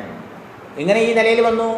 സ്വകീയേനൈവ ദോഷേണ ബ്രഹ്മത്വം നാശിതം മയ. ഞാൻ ബ്രാഹ്മണകുലത്തിലാണ് ജനിച്ചതെങ്കിലും പക്ഷേ എൻ്റെ ബ്രാഹ്മണ്യൊക്കെ ഞാൻ കളഞ്ഞു വിളിച്ചു, ഞാൻ വിടവൃത്തി നയിച്ചു, വേശ്യാസംഗം ചെയ്തു, ഒത്തിരി ക്രൂര പ്രവൃത്തികൾ ചെയ്തു. എൻ്റെ ആ മഹാപാപത്തിൻ്റെ ഫലമായിട്ട് ദാരുണമായി മരിച്ച് എനിക്കിങ്ങനത്തെ അവസ്ഥ വന്നു ചേർന്നു. കർമ്മണോ നാസ്തി സംഖ്യാമേ മഹാജ്ഞാനേ വിവർത്തന. അജ്ഞാനം കൊണ്ട് ജീവിതലക്ഷ്യമൊക്കെ മറന്ന് ജീവിച്ചതിൻ്റെ ഫലമായിട്ട് ഞാൻ ചെയ്ത ദുഷ്കർമ്മങ്ങൾക്ക് കയ്യും കണക്കൂല്ല. ലോകാനാം ഹിംസകസ്സോഹം സ്ത്രീവിദുഃഖേനമാരുത. ഇങ്ങനെ ലോകത്തിന് മുഴുവൻ ദ്രോഹം ചെയ്തും കഷ്ടപ്പാട് കൊടുത്തും ഹിംസ ചെയ്തും വേശ്യാസ്ത്രീകളോടുകൂടി ജീവിച്ച എൻ്റെ അവസ്ഥ അന്ത്യം എന്തായി? ആ വേശ്യാസ്ത്രീകളുടെ കൈകൊണ്ട് മരിക്കാൻ ഇടവന്നു. അതുകൊണ്ട് എനിക്ക് സദ്ഗതി കിട്ടിയിട്ടില്ല. എനിക്ക് പ്രേതഭാവത്തിൽ നിന്ന് മോചനം നേടാൻ അങ്ങ് എന്തെങ്കിലും ചെയ്യണം അല്ലാണ്ട് ആരും എനിക്ക് വേറെ ബന്ധുവില്ല, ആശ്രയമില്ല. അഹോ ബന്ധോ കൃപാസിന്ധോ ഭ്രാതർമാം ആശുമോദയ. അങ്ങാണ് എൻ്റെ ബന്ധു, അങ്ങ് കരുണാമൂർത്തിയല്ലേ, മഹാത്മാവല്ലേ. സോദര, നീ അല്ലാതെ എന്നെ ഇതിന് ആരാ മോചിപ്പിക്കുക? എന്നെ എത്രയും പെട്ടെന്ന് ഈ പ്രേതബാധയിൽ നിന്ന് മോചിപ്പിക്കാൻ എന്തെങ്കിലും ചെയ്യണമെന്ന് പ്രാർത്ഥിച്ചു. ഇത് കേട്ടപ്പോൾ ഗോകർണൻ ആശ്ചര്യപ്പെട്ടു. അങ്ങയ്ക്ക് വേണ്ടി ഞാൻ ഗയയിൽ ശ്രാദ്ധൂട്ടിയില്ലോ. മാത്രമല്ല പോയ ദുഃഖങ്ങളിലൊക്കെ ശ്രാദ്ധൂട്ടിയിട്ടുണ്ട്. തദർത്ഥം തു ഗയാപിണ്ഡ മയാദത്ത. അങ്ങയ്ക്ക് വേണ്ടി സദ്ഗതിക്ക് വേണ്ടിയിട്ടും ഗയാശ്രാദ്ധൂട്ടിയിട്ട് എങ്ങനെയാണ് അങ്ങയ്ക്ക് മുക്തി കിട്ടാണ്ടിരിക്കുന്നത്? തത്കഥം നൈവ മുക്തോസി. ഗയാശ്രാദ്ധം കൊണ്ട് മുക്തി കിട്ടും ഏത് പാപം ചെയ്ത ജീവനെന്നാണല്ലോ ശാസ്ത്രങ്ങളിലൊക്കെ പറഞ്ഞിരിക്കുന്നത്. എന്നിട്ടും അങ്ങയ്ക്ക് മുക്തി കിട്ടിയില്ല എന്ന് പറയുമ്പോൾ എനിക്ക് ആശ്ചര്യം തോന്നണം. ഇതെന്തൊരു ആശ്ചര്യം! അപ്പോൾ പ്രേതം പറഞ്ഞു, ഗയാശ്രാത്ത ശതേനാവിമുക്തിർമേന ഭവിഷ്യതി. അങ്ങ് ഒരു ഗയാശ്രാദ്ധം കൂട്ടിയോ, പക്ഷേ 100 ഗയാശ്രാദ്ധം കൂട്ടിയാൽ പോലും എനിക്ക് സൽഗതി കിട്ടില്ല. അത്രയധികം പാപമാണ് ഞാൻ എൻ്റെ ജീവിതത്തിൽ ചെയ്തു കൂട്ടിയത്. അതുകൊണ്ട് ഉപായം അവരൻ കിഞ്ചിത് വിചാരയ സാമ്പ്രതം. അങ്ങ് എത്രയും വേഗം എന്നോടുള്ള കാരുണ്യം കൊണ്ട് മറ്റെന്തെങ്കിലും ഇതിന് പറ്റി എന്നെ മോചിപ്പിക്കാൻ പറ്റിയ സൽക്കർമ്മം ചെയ്ത് എന്നെ എങ്ങനെയെങ്കിലും ഒന്ന് ഈ പ്രേതഭാവയിൽ നിന്ന് മോചിപ്പിച്ചാലും എന്ന് പ്രാർത്ഥിച്ചു കരഞ്ഞു. അപ്പോൾ ഗോകർണൻ പറഞ്ഞു, ഈ രാത്രിയിൽ ഞാനിപ്പോൾ എന്ത് ചെയ്യാനാണ്? എൻ്റെ അറിവിൽ ഗയാശ്രാദ്ധാണ് ഏറ്റവും വലുത്. അതുകൊണ്ട് അങ്ങേക്ക് സൽഗതി കിട്ടിയിട്ടില്ലെങ്കിൽ ഇപ്പോൾ എവിടെയെങ്കിലും പോയി ഇരിക്കും സ്വസ്ഥാനത്ത്. രാവിലെ ഇവിടെയുള്ള അറിവുള്ള പണ്ഡിതന്മാരോട് കൂടി ആലോചിച്ച് എന്താണെന്ന് വെച്ചാൽ ചെയ്യാം എന്ന് പറഞ്ഞ് അതിനെ പറഞ്ഞയച്ചു. നേരം പ്രഭാതമായി. ഇതാ ഗോകർണൻ തീർത്ഥയാത്രയ്ക്ക് പോയ ഗോകർണൻ വന്നു പറഞ്ഞതോടുകൂടി നാട്ടുകാർക്കൊക്കെ വളരെ സന്തോഷം. എല്ലാവർക്കും കണ്ണിലുണ്ണിയാണ് അദ്ദേഹം, മഹാത്മാവാണ് അദ്ദേഹം, ഭക്തനാണ് അദ്ദേഹം, വിദ്വാനാണ് അദ്ദേഹം, പണ്ഡിതനാണ് അദ്ദേഹം, ജ്ഞാനിയാണ് അദ്ദേഹം. അങ്ങേരെ കാണാൻ തന്നെ വേണ്ടി നാട്ടുകാരൊക്കെ ധാരാളം ആൾക്കാരവിടെ വന്നു. കുശല പ്രശ്നങ്ങൾ ചെയ്തു. ഏതൊക്കെ തീർത്ഥങ്ങളിൽ പോയി അവിടെ ഉണ്ടായ ഹർഷങ്ങളൊക്കെ പങ്കുവച്ചു. കൂട്ടത്തിൽ തലേദിവസം നടന്ന ഈ സംഭവം, സഹോദരൻ്റെ കാര്യം. സഹോദരൻ്റെ മരണമൊക്കെ നാട്ടുകാർക്കൊക്കെ അറിയാം. പക്ഷേ അവന് സദ്ഗതി കിട്ടിയിട്ടില്ല. ഞാൻ ഗയയിലൊക്കെ അവന് ശ്രാദ്ധ കൂട്ടി, പല പുണ്യതീർത്ഥങ്ങളും ചെയ്തു, എന്നിട്ടും സദ്ഗതി കിട്ടാതെ നല്ല രാത്രിയോടെ വന്നിങ്ങനെയൊക്കെ ഉണ്ടായി. നിങ്ങൾ പറയൂ, അറിവുള്ളവരോട് ചോദിച്ചിട്ട് പറഞ്ഞു, നിങ്ങൾ പറയൂ ശാസ്ത്രങ്ങൾ നോക്കിയിട്ട് എന്ത് സത്കർമ്മം ചെയ്താലാണ് ഈ പ്രേതമായി തീർന്ന ഈ ജീവന് സൽഗതി കിട്ടാൻ സാധിക്കുക എന്ന് പറയുന്നു. വിദ്വാൻ സഹ യോഗനിഷ്ഠാശ്ച ജ്ഞാനിനോ ബ്രഹ്മവാദിന തന്മുക്തി നൈവതേ പശ്യന്ത ശാസ്ത്രസഞ്ജയാൻ. അവിടെ വലിയ വലിയ വിദ്വാൻമാരും യോഗികളും ജ്ഞാനികളും പണ്ഡിതന്മാരും ഒക്കെ ഉണ്ടായിരുന്നു. അവരൊക്കെ അവർക്കറിയുന്ന ശാസ്ത്രങ്ങളൊക്കെ എടുത്ത് തിരഞ്ഞ് പരിശോധിച്ച് നോക്കി. അതൊക്കെ നോക്കിയിട്ട് അവർ പറഞ്ഞു, ഓ, ഈ ശാസ്ത്രങ്ങളിലൊന്നും ഒരു പ്രേതത്തിന് മുക്തി കൊടുക്കാൻ ഗയാശ്രാദ്ധത്തേക്കാൾ വലുതായിട്ട് ഒരു സത്കർമ്മം കാണാനില്ല. ഗയാശ്രാദ്ധം കൂട്ടിയിട്ടുണ്ട്, എന്നിട്ട് അയാൾക്ക് സൽഗതി കിട്ടിയിട്ടില്ലെങ്കിലോ അയാൾക്ക് സൽഗതി ഇല്ല തന്നെ എന്ന് എല്ലാവരും തീരുമാനിച്ചു. ദോഷങ്ങളായി ഗോകർണനാണ്. എന്ത് ചെയ്യും? ഗോകർണൻ എന്ത് ചെയ്തു? ഗോകർണൻ തൻ്റെ യോഗശക്തി കൊണ്ട് സൂര്യഭഗവാനെ തപസ് ചെയ്തു. തതസ്സർവൈ സൂര്യവാക്യം തന്മുക്തൗ സ്ഥാപിതം പരം. ഗോകർണ സ്തംഭനം ചക്രേ സൂര്യവേഗസ്യ വൈകത. തൻ്റെ യോഗശക്തി കൊണ്ട് സൂര്യഭഗവാനെ പ്രസാദിപ്പിച്ചു. തപസ് ചെയ്ത് ആ സൂര്യൻ്റെ യാത്രയൊക്കെ ഗതിയൊക്കെ സ്തംഭിപ്പിച്ചുകൊണ്ട് ഭഗവാനെ ഭക്തിപൂർവം പ്രാർത്ഥിച്ചു.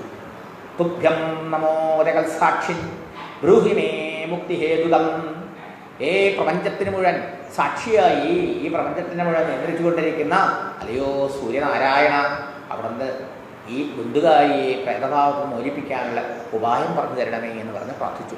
ഗോകർണൻ്റെ ഭക്തിയും തപശക്തിയും യോഗനിഷ്ഠയെ കൊണ്ട് സന്തോഷിച്ച സൂര്യഭഗവാൻ ഗോകർണന് അശരീരിയിലൂടെ പ്രകാരം പറഞ്ഞു കൊടുത്തു. എന്താ പറഞ്ഞു കൊടുത്തത്? ശ്രീമദ് ഭാഗവത മുക്തി സപ്താഹേ വാചനം ഗുരു. ആകാശത്തുനിന്ന് സൂര്യഭഗവാൻ വിളിച്ചു പറഞ്ഞു, ശ്രീമദ് ഭാഗവതം കൊണ്ട് ഈ ബന്ധുകാരിക്കെന്നല്ല ഏത് സൽഗതി കിട്ടാത്ത പ്രേതത്തിനും മുക്തി കിട്ടും. 7 ദിവസം കൊണ്ട് വായിച്ച് കേൾപ്പിച്ചാൽ മതി, സപ്താഹമായി കഴിച്ച് കേൾപ്പിച്ചാൽ മതി. അത് കേട്ടതോടുകൂടി എല്ലാവർക്കും സന്തോഷമായി. ഗോകർണൻ വലിയ പണ്ഡിതനും ജ്ഞാനിയും ഒക്കെ ആയതുകൊണ്ട് ഇനി വേറൊരാളുടെ ആവശ്യമില്ല. എല്ലാവരും ആ പ്രേതഭാവത്തിൽ നിന്ന് മോചിപ്പിക്കാനുള്ള പരമധർമ്മം ഭാഗവതം സപ്താഹം നടത്തലാണ് എന്ന് മനസ്സിലാക്കിയോടുകൂടി എല്ലാ ഏർപ്പാടൊക്കെ ചെയ്തു. ധാരാളം ആളുകൾ ആ ഭഗവത് സപ്താഹം കേൾക്കാൻ വേണ്ടി അദ്ദേഹത്തിൻ്റെ ആ സപ്താഹശാലയിൽ വന്നു. വലിയ വിശാലമായ സ്ഥലത്ത് ധാരാളം ആൾക്കാർ വന്നു. ആ നാട്ടിൽ സപ്താഹം നടത്തേണ്ടത് തന്നിട്ട് പങ്കു അന്ധ വൃദ്ധ മന്ദാശ്ച തേ അഭി പാപക്ഷയായവയെ. മുടന്തന്മാരായ ആളുകൾ, അന്ധന്മാരായ ആളുകൾ, വൃദ്ധന്മാരായ ആളുകൾ, മൂഢന്മാരായ ആളുകൾ അവരൊക്കെ അവിടെ വന്നു. എന്തുകൊണ്ട് ഒരാൾ ഇങ്ങനെയൊക്കെ അന്ധനായത്, മുടന്തനായത്, അല്ലെങ്കിൽ അംഗവികലത്തോട് പറക്കുന്നത്, അല്ലെങ്കിൽ ദാരിദ്ര്യം കൊണ്ട് വരുന്നത്, കഷ്ടപ്പാടുകൾ വരുന്നത്, എന്ത് ദുഃഖം നമുക്കുണ്ട് അതൊക്കെ പാപം നമ്മുടെ കർമ്മത്തിൻ്റെ ഫലം. പാപഫലമാണ്. അപ്പോൾ അപ്പം ഇങ്ങനെയൊക്കെയുള്ള ആൾക്കാർ പ്രത്യേകിച്ചും ഭാഗവതം കേൾക്കണം എന്നാണ്, സപ്താഹം കേൾക്കണം എന്ന്. അതാണ് അതിൻ്റെ ഒരു പോയിന്റ്. ഇങ്ങനെയുള്ളവരൊക്കെ അവിടെ വന്നു, മൂഢന്മാരായ മന്ദബുദ്ധിയുള്ള ആൾക്കാർ, അവരൊക്കെ കേൾക്കാനായിട്ട് വന്നു തൻ്റെ പാപക്ഷയത്തിന് വേണ്ടിയിട്ട്. കുറച്ചാൾക്കല്ല, സമാജസ്തു മഹാൻജാത. ഇങ്ങനെ ഓരോരുത്തർ അറിഞ്ഞ് കേട്ട് വന്ന് ഓ വലിയൊരു സംഘം, വലിയൊരു സദസ്സ് കൂടി അവിടെ എത്താം.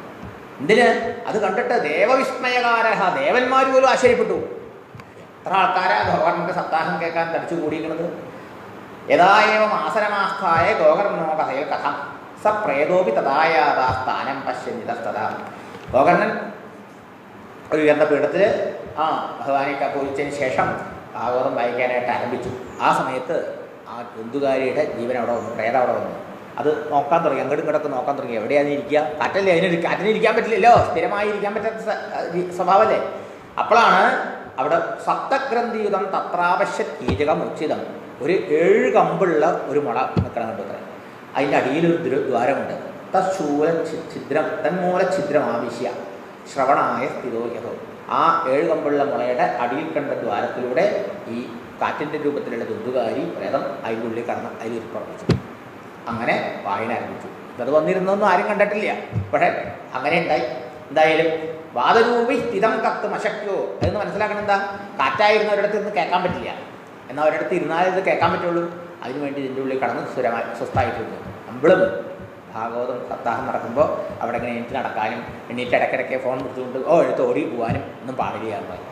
അതൊക്കെ നമ്മൾ വളരെ മനസ്സിലാക്കേണ്ടതാണ്. സ്ഥിരമായിരുന്ന് കേൾക്കണം. ഭാഗവതം പറഞ്ഞു അവിടെ നിന്നാൽ പിന്നെ ഇടയ്ക്ക് എണീറ്റ് പോകാനേ പാടില്ല. എന്നിട്ട് വിളിയിൽ പറയും മലമൂത്രം, അപ്പോൾ അങ്ങനെ വരില്ല. ഇപ്പോൾ മൂത്രം ഇരിക്കുന്നൊന്നുമില്ല, അതൊക്കെ ഒഴിവാക്കാൻ പറ്റിയ ആഹാരം കഴിച്ചിട്ട് വേണം ഇരിക്കുക എന്നാണ് പറഞ്ഞത്.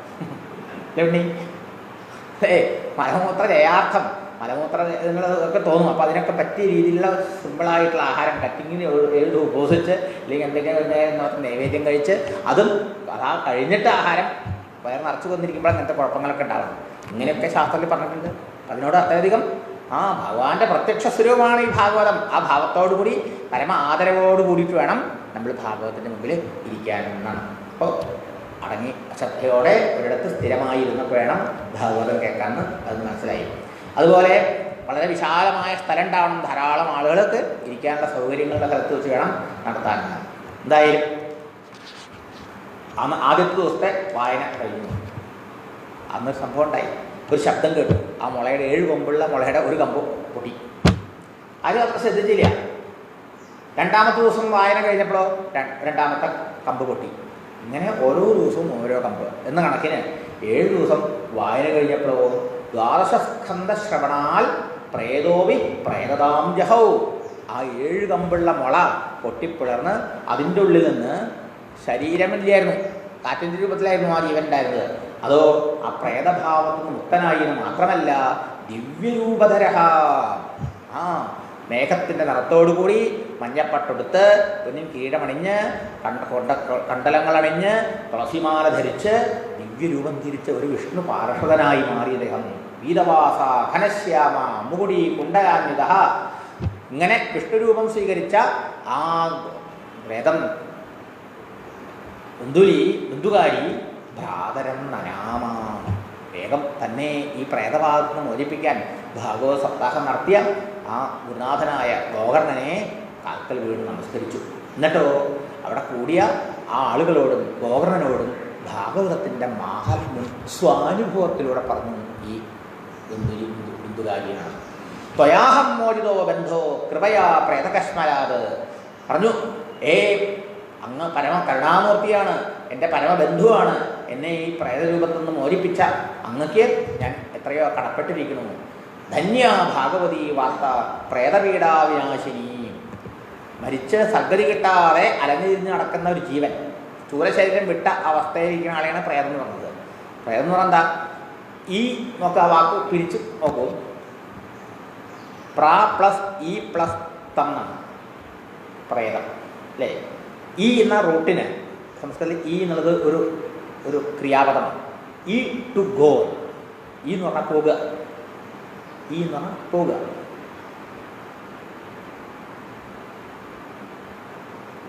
ഈയുടെ മുമ്പിൽ പ്ര എന്നുള്ള ഉപസർഗം ചെയ്തോ പ്രേനായി. അപ്പം എന്തായി? നന്നേക്കുമായി പോയി ഈ ശരീരത്തിൽ. ഇത്തം എന്ന് പറഞ്ഞാൽ ഈ ഇതം, ഈ എന്നുള്ളതിൻ്റെ പാസ്റ്റ് പാസീവ് പാർട്ടിസിപ്പിൾ ഫോമാണ് ഇതം എന്നുള്ളത്. വെച്ചാലോ ഗോൺ ഫോർ എവർ എന്ന് പറഞ്ഞാലോ ഈ ശരീരത്തിൽ നിന്ന് വിട്ടുപോയെന്നർത്ഥം. നമ്മൾ ഇടയ്ക്കിടയ്ക്ക് പ്രേതാവാറുണ്ട്. ഇടയ്ക്കിടയ്ക്ക് ഈ ശരീരം ഇവിടെ നിൽക്കുക, നമ്മൾ എവിടേക്ക് പോകാറില്ലേ? നമ്മൾ ഈ ശരീരം വിട്ടു പോകുമ്പോൾ ഉള്ള പ്രേത സൂക്ഷ്മ ശരീരം മാത്രമേ ഉള്ളൂ എന്നർത്ഥം. പ്രേതത്തിന് സൂക്ഷ്മ ശരീരമുള്ളൂ, സ്ഥൂല ശരീരമില്ല. ഇടയ്ക്കിടയ്ക്ക് സ്വപ്നത്തിൽ പലയിടത്തും പോകാറുണ്ട്, മനോരാജ്യത്തിൽ പലയിടത്തും പോകാറുണ്ട്. ഈ ശരീരം കൊണ്ടാണ് പോണേ. പക്ഷെ അതൊക്കെ കുറച്ച് കഴിയുമ്പോൾ തിരിച്ച് തിരിക്കേണ്ടി വരില്ല. സ്വപ്നത്തിൽ നിന്നാണെന്ന് ഈ ബോഡിയിലേക്ക് വരും, മനോരാജ്യത്തിൽ നിന്ന് കടക്കിടയ്ക്ക് പോയിട്ട് ഇങ്ങോട്ട് തന്നെ വരും. പക്ഷേ മരണത്തിൽ എന്ത് സംഭവിക്കും? Gone forever. പിന്നെ തിരിച്ച് തിരിക്ക് വരില്ല. ഈ ശരീരം വിട്ടാൽ എന്നേക്കുമായി ഇറങ്ങിപ്പോയി. ആണ് പ്രകർഷേണ ഇതം. ഈ ശരീരത്തിൽ നിന്ന് എന്നേക്കുമായി സൂക്ഷ്മ ശരീരത്തോടുകൂടി ആ ജീവൻ ഇറങ്ങിപ്പോയി. ആ സൂക്ഷ്മ ശരീരാഭിമാനിയായ ജീവനെയാണ് എന്താ പറയണത്? പ്രേതം എന്ന് പറയുന്നത്. അപ്പം അതിന് സൽഗതി കിട്ടണമെങ്കിൽ നല്ല പുണ്യകർമ്മം വേണം. അപ്പം അതിങ്ങനെ അലഞ്ഞു തിരിയാനായിട്ട് വരും. ദുഷ്കർമ്മമൊക്കെ ചെയ്ത് അങ്ങനെയൊക്കെയുള്ള മരണം ഉണ്ടായെന്ന് വെച്ചാൽ അതിന് ഇപ്പോൾ സൽഗതി കിട്ടിയത് മാത്രമല്ല, വിഷ്ണുപരാശരനായി വിഷ്ണുരൂപം കൈവന്നു. ഇത്രയും മഹിമയുള്ളതാണ് ശ്രീമദ് ഭാഗവതം എന്ന് പറയാം. 100 ഗയാശാത്തം കൊണ്ട് പോലും സൽക്കരിക്ക് അർഹതയില്ലാത്തത്ര മഹാപാപം ചെയ്ത് അതപ്പതിച്ച ഒരു ജീവനെ പ്രേതബാധയിൽ നിന്ന് മോചിപ്പിക്കാൻ ഈ ശ്രീമദ് ഭാഗവതം 7 ദിവസം വായിച്ചാൽ കേട്ടാൽ സാധിക്കുമെങ്കിൽ ഈ പ്രേതം നല്ലത് നമ്മൾ അല്ലേ? അത്രയൊന്നും പാപം ചെയ്യാത്തവരല്ലേ നമ്മൾ? അങ്ങനെയുള്ള മനുഷ്യന് ഈ ശ്രീമദ് ഭാഗവതം കേട്ടാൽ മോക്ഷം കിട്ടില്ലേ? ഭഗവത്പദം പ്രാപിക്കാൻ സാധിക്കില്ലേ? ഇതാണ് ചോദ്യം. ധന്യാ ഭാഗവതീ വാർത്ത. ഈ ഭാഗവതത്തിൻ്റെ മഹിമ സ്വന്തം അനുഭവം കൊണ്ടാണ് പറയുന്നത്. ധന്യമാണ് ഈ ഭാഗവതം. ഈ ഭാഗവതത്തെ പോലെ ഒരു ജീവനെ ഉദ്ധരിക്കാൻ മറ്റൊരു ഗ്രന്ഥമില്ല. സപ്താഹോപി തഥാധന്യ. അതിൽ വിശേഷിച്ചും ഭാഗവതം സപ്താഹമായിട്ട് കേൾക്കുന്നതും കേൾപ്പിക്കുന്നതും ഏറ്റവും ധന്യമായിട്ടുള്ള കാര്യമാണ്. ജീവനെ ധന്യമാക്കേണ്ടതാണ്. കൃഷ്ണലോകഫലപ്രദ. ഭഗവാന്റെ ലോകത്തിലേക്ക്, കൃഷ്ണലോകത്തിലേക്ക്, വൈകുണ്ഠലോകത്തിലേക്ക് ആ ജീവന് പോകാൻ ഈ ശ്രീമദ് ഭാഗവത സപ്താഹം ഒന്ന് മാത്രം മതി. മാത്രമല്ല സപ്താഹേ ശ്രവണേ സ്ഥിതേ. സപ്താഹം കേൾക്കണം എന്ന് വിചാരിച്ച ഒരാൾ ആ സദസ്സിൽ പോയി ഇരിക്കുമ്പോൾ എന്തുണ്ടാവും അത്രേ? സർവ്വപാപാനി കമ്പന്തേന. അയാളുടെ ശരീരത്തിലിരിക്കുന്ന പാപങ്ങളൊക്കെ പേടിച്ച് വരയ്ക്കാൻ തുടങ്ങും അത്രേ. ശരീരത്തിൽ മരത്തിൽ പറവകൾ ഇങ്ങനെ കൂടുകൂട്ടി താമസിക്കുമല്ലോ. അപ്പോൾ നമ്മൾ ഒച്ചത്തിൽ കൈ ഒട്ടിക്കൊണ്ട് ശബ്ദം ഉണ്ടാക്കുമ്പോൾ അത് പറഞ്ഞു പോകും അല്ലേ? ഇതുമാതിരി ശരീരം ആവുന്ന മരത്തിൽ പാവങ്ങളാവുന്ന പറവകൾ കൂടുകൂട്ടിയിരിക്കേണ്ടത് വരാമെന്ന് പറയാം. നമ്മൾ നാമം ജപിക്കുമ്പോഴും ഭഗവാന്റെ കഥ കേൾക്കുമ്പോഴും ഭാഗവതം കേൾക്കുമ്പോഴും എന്താവും? ഈ പാപപക്ഷികൾക്ക് പിന്നെ ഇതിലിരിക്കാൻ വയ്യാന്ന് കമ്പന്തേ എന്നാണ് പറയുന്നത്. അവർ വിറയ്ക്കുന്നു അത്രേ. യോ ഞങ്ങൾക്ക് ഇനി ഇവിടെ ഇരിക്കാൻ പറ്റില്ലല്ലോ, അയാൾ ഭാഗവതം കേൾക്കാൻ പോകണല്ലോ എന്ന് വിചാരിച്ച് ഈ അയാളെ ഭാവിച്ചിരിക്കുന്ന പാപങ്ങളൊക്കെ വിറയ്ക്കുന്നു, പറന്നു പോകുന്നു. ഇത്രയും മഹിമയുണ്ട് ഭാഗവതം സപ്താഹത്തിന്. അസ്മാകം പ്രളയം സദ്യ കഥാജയം കരിഷ്യതി. പാപങ്ങൾ വിചാരിക്കുക, അയ്യോ ഈ ഭാഗവത കഥ ഞങ്ങളെ ഇപ്പം നശിപ്പിക്കും, ഇത് കേട്ടുകൊണ്ടിരിക്കുന്ന ആൾക്കാരിൽ പിന്നെ ഞങ്ങൾക്ക് ഇരിക്കാൻ പറ്റില്ല സ്ഥിരമായിട്ട് എന്ന് ആ പാപങ്ങൾ വിചാരിക്കുന്ന. ആർദ്രം ശുഷ്കം ലഘുസ്ഥൂലം വാമനകർമ്മവികൃതം ശ്രവണം വിദഹേൽ പാപം പാവകഥ സമിതോ യഥ. പറയാണ് ആർദ്രം പാപം തന്നെ പലതരത്തിലത്രേ. അറിഞ്ഞു ചെയ്ത, അറിഞ്ഞുകൊണ്ട് പലപൂർവ്വം ചെയ്യുന്നുണ്ടല്ലോ, നമുക്ക് അറിയാണ്ട് പറ്റും പാപം, അറിഞ്ഞും പറ്റും. അറിവോടുകൂടി ചെയ്യുന്നത് ആർദ്രം, അറിവില്ലാതെ ചെയ്യുന്നത് ശുഷ്കം. പിന്നെ ലഘു എന്ന് പറയുന്നത് കൊതുവിനെ കൊല്ലുക, പാറ്റയെ കൊല്ലുക, ഈച്ചയെ കൊല്ലുക, ഇങ്ങനെയുള്ള പ്രാണികീടങ്ങളൊക്കെ വീട്ടിലുണ്ടാവുക, അതിനൊക്കെ നമ്മൾ പറയുന്നത്. പിന്നെയോ സ്ഥൂലം എന്ന് പറഞ്ഞാലോ നാൽക്കാലികളെ തൻ്റെ നാവിനെ സ്വാധീനം വേണ്ടിയിട്ട് ഒരു നിമിഷം നേരത്തെ ആ ടേസ്റ്റ് ബെഡിനെ സുഖിപ്പിക്കാൻ വേണ്ടിയിട്ട് ഈ മിണ്ടാപ്രാണികളുടെ ഇറച്ചി മേടിച്ച് കഴിക്കുക. അപ്പോൾ കഴിച്ചവനുണ്ട് പാവം, അവൻ കഴിക്കണമെന്നുള്ളതുകൊണ്ടാണ് അവർ കൊല്ലുന്നത്, ബുച്ചേഴ്സാവുന്നത് അല്ലേ? അപ്പോൾ ഇവർക്ക് ഈ ഇത്തരം പാപങ്ങളുണ്ട് അർത്ഥം. അതാണ് സ്ഥൂലമായിട്ടുള്ള പാപങ്ങൾ അർത്ഥം. അപ്പം ഇങ്ങനെയുള്ള പാപങ്ങൾ, പിന്നെ മനസ്സാ വാച കർമ്മണ മറ്റുള്ളവർക്ക് ചെയ്ത ദ്രോഹങ്ങൾ, ഈ പാപങ്ങൾ മുഴുവനും ഈ ഭാഗവതം കേൾക്കുന്ന സമയത്ത് അഗ്നി വിറകിനെ എങ്ങനെയാണ് ദഹിപ്പിക്കുന്നത് അതുപോലെ പാപക സമിതോയത, സമിത്തിനെ ആ വിറകിനെ ഇന്ധനത്തെ എപ്രകാരമാണ് അഗ്നി ദഹിപ്പിച്ച് ചാരമാക്കി തീർക്കുന്നത്, ഇതുമാതിരി ശ്രീമദ് ഭാഗവതം ശ്രവണം ഈ പാപങ്ങളെ മുഴുവനും ഭസ്മീകരിക്കുന്നു. ജ്ഞാനാഗ്നി സർവധർമാണി ഭസ്മസാത്കൃതേത അല്ലേ? ജ്ഞാനം എല്ലാ പാപങ്ങളെയും നശിപ്പിക്കും. ആ ഭരണജ്ഞാനം ഈ ശ്രീമദ് ഭാഗവതം കൊണ്ട് കൈവരാൻ ഇടവരും. അതുകൊണ്ട് ആ വേദബാധയിൽ നിന്ന് മോചനം നേടിയ ആ വിഷ്ണുഭാഷ രൂപം കൈക്കൊണ്ട വൃദ്ധകാരി പറയണു, അസ്മിൻ വൈ ഭാരതേ വർഷേ സൂര്യഭിർ ദേവസംസതി അകഥാശ്രാവിണാം പുംസാം നിഷ്ഫലം ജന്മകീർത്തിതം. പറയണു, ഈ ഭാഗവതം കേൾക്കാത്ത ആൾക്കാരുടെ ജീവിതം വ്യർത്ഥമാക്കുകയാണ്. എന്തുകാര്യം മാത്രമല്ല പറയുന്നത്, ദേവലോകത്തുള്ള ദേവന്മാരും അതുമാതിരി ബൃഹസ്പതി മുതലായ മഹാന്മാക്കാരും അവർ പോലും പറയണു, ഈ ഭാരതഭൂമിയിൽ മനുഷ്യജന്മം കിട്ടാൻ ദേവലോകത്തുള്ള അവർ പോലും പ്രാർത്ഥിക്കുന്നു. അല്ലേ? ഞാനപ്പാനൊക്കെ പറയണില്ലേ, പൂന്താനൊക്കെ. അങ്ങനെ ഇരിക്കെ ഈ ഭാരതഭൂമിയിൽ മനുഷ്യജന്മം കിട്ടി, പ്രത്യേകിച്ചും കലികാലത്തിൽ. എന്നിട്ട് ഈ ശ്രീമദ് ഭാഗവതം ഉണ്ടായിട്ട് അവിടെ സപ്താഹം ഉണ്ടായിട്ട് അത് കേൾക്കാതെ വിഷയഭോഗങ്ങൾ അനുഭവിച്ച് നശിക്കുന്നതായ ആ ആൾക്കാരെക്കുറിച്ച് പരിതപിക്കുന്നവർ, അവരുടെ ജീവിതം അവർ നഷ്ടപ്പെടുത്തുന്നു എന്ന് പറയുന്നത്രേ.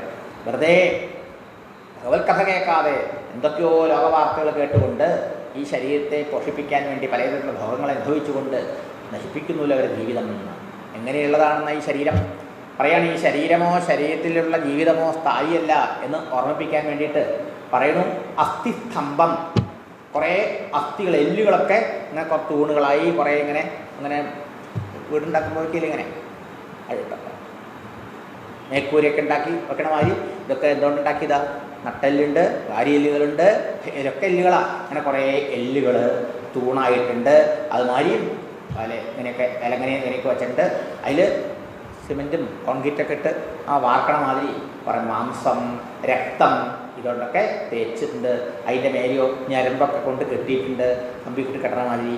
പിന്നെയോ അതിൻ്റെ മേലെ നല്ല ഒരു പാക്കിങ് ഏജൻറ്റിൻ്റെ മാതിരി ഭഗവാൻ നല്ല തോല് കൊണ്ട് അതിനെ പൊളിഞ്ഞിട്ടുണ്ട്. ഉള്ളിലുള്ള എന്താ? മലമൂത്ര പുരീഷം, കൃമി, അതെ, ദുഷ്പൂരം, ദുർധരം, ദുഷ്ടം, നാറുന്നതായ മലമൂത്രങ്ങളുടെ ഭണ്ഡാരം, അതൊക്കെയാണ് ഉള്ളിൽ വെച്ച് പൊതിഞ്ഞിട്ടുള്ളത്. ഇങ്ങനെയൊക്കെയുള്ള ഈ ശരീരം ജരാശോക വിഭാഗാർത്ഥം, ജരാനരകൾ ബാധിക്കുന്നത് അത് ഓരോ ദുഃഖത്തിന് കാരണമാണ്. രോഗമന്ദിരം, പലതരത്തിലുള്ള രോഗങ്ങൾക്കിരിപ്പിടം, ഇതെല്ലാം ദുഃഖത്തിന് കാരണമായിട്ടുള്ളതാണ്.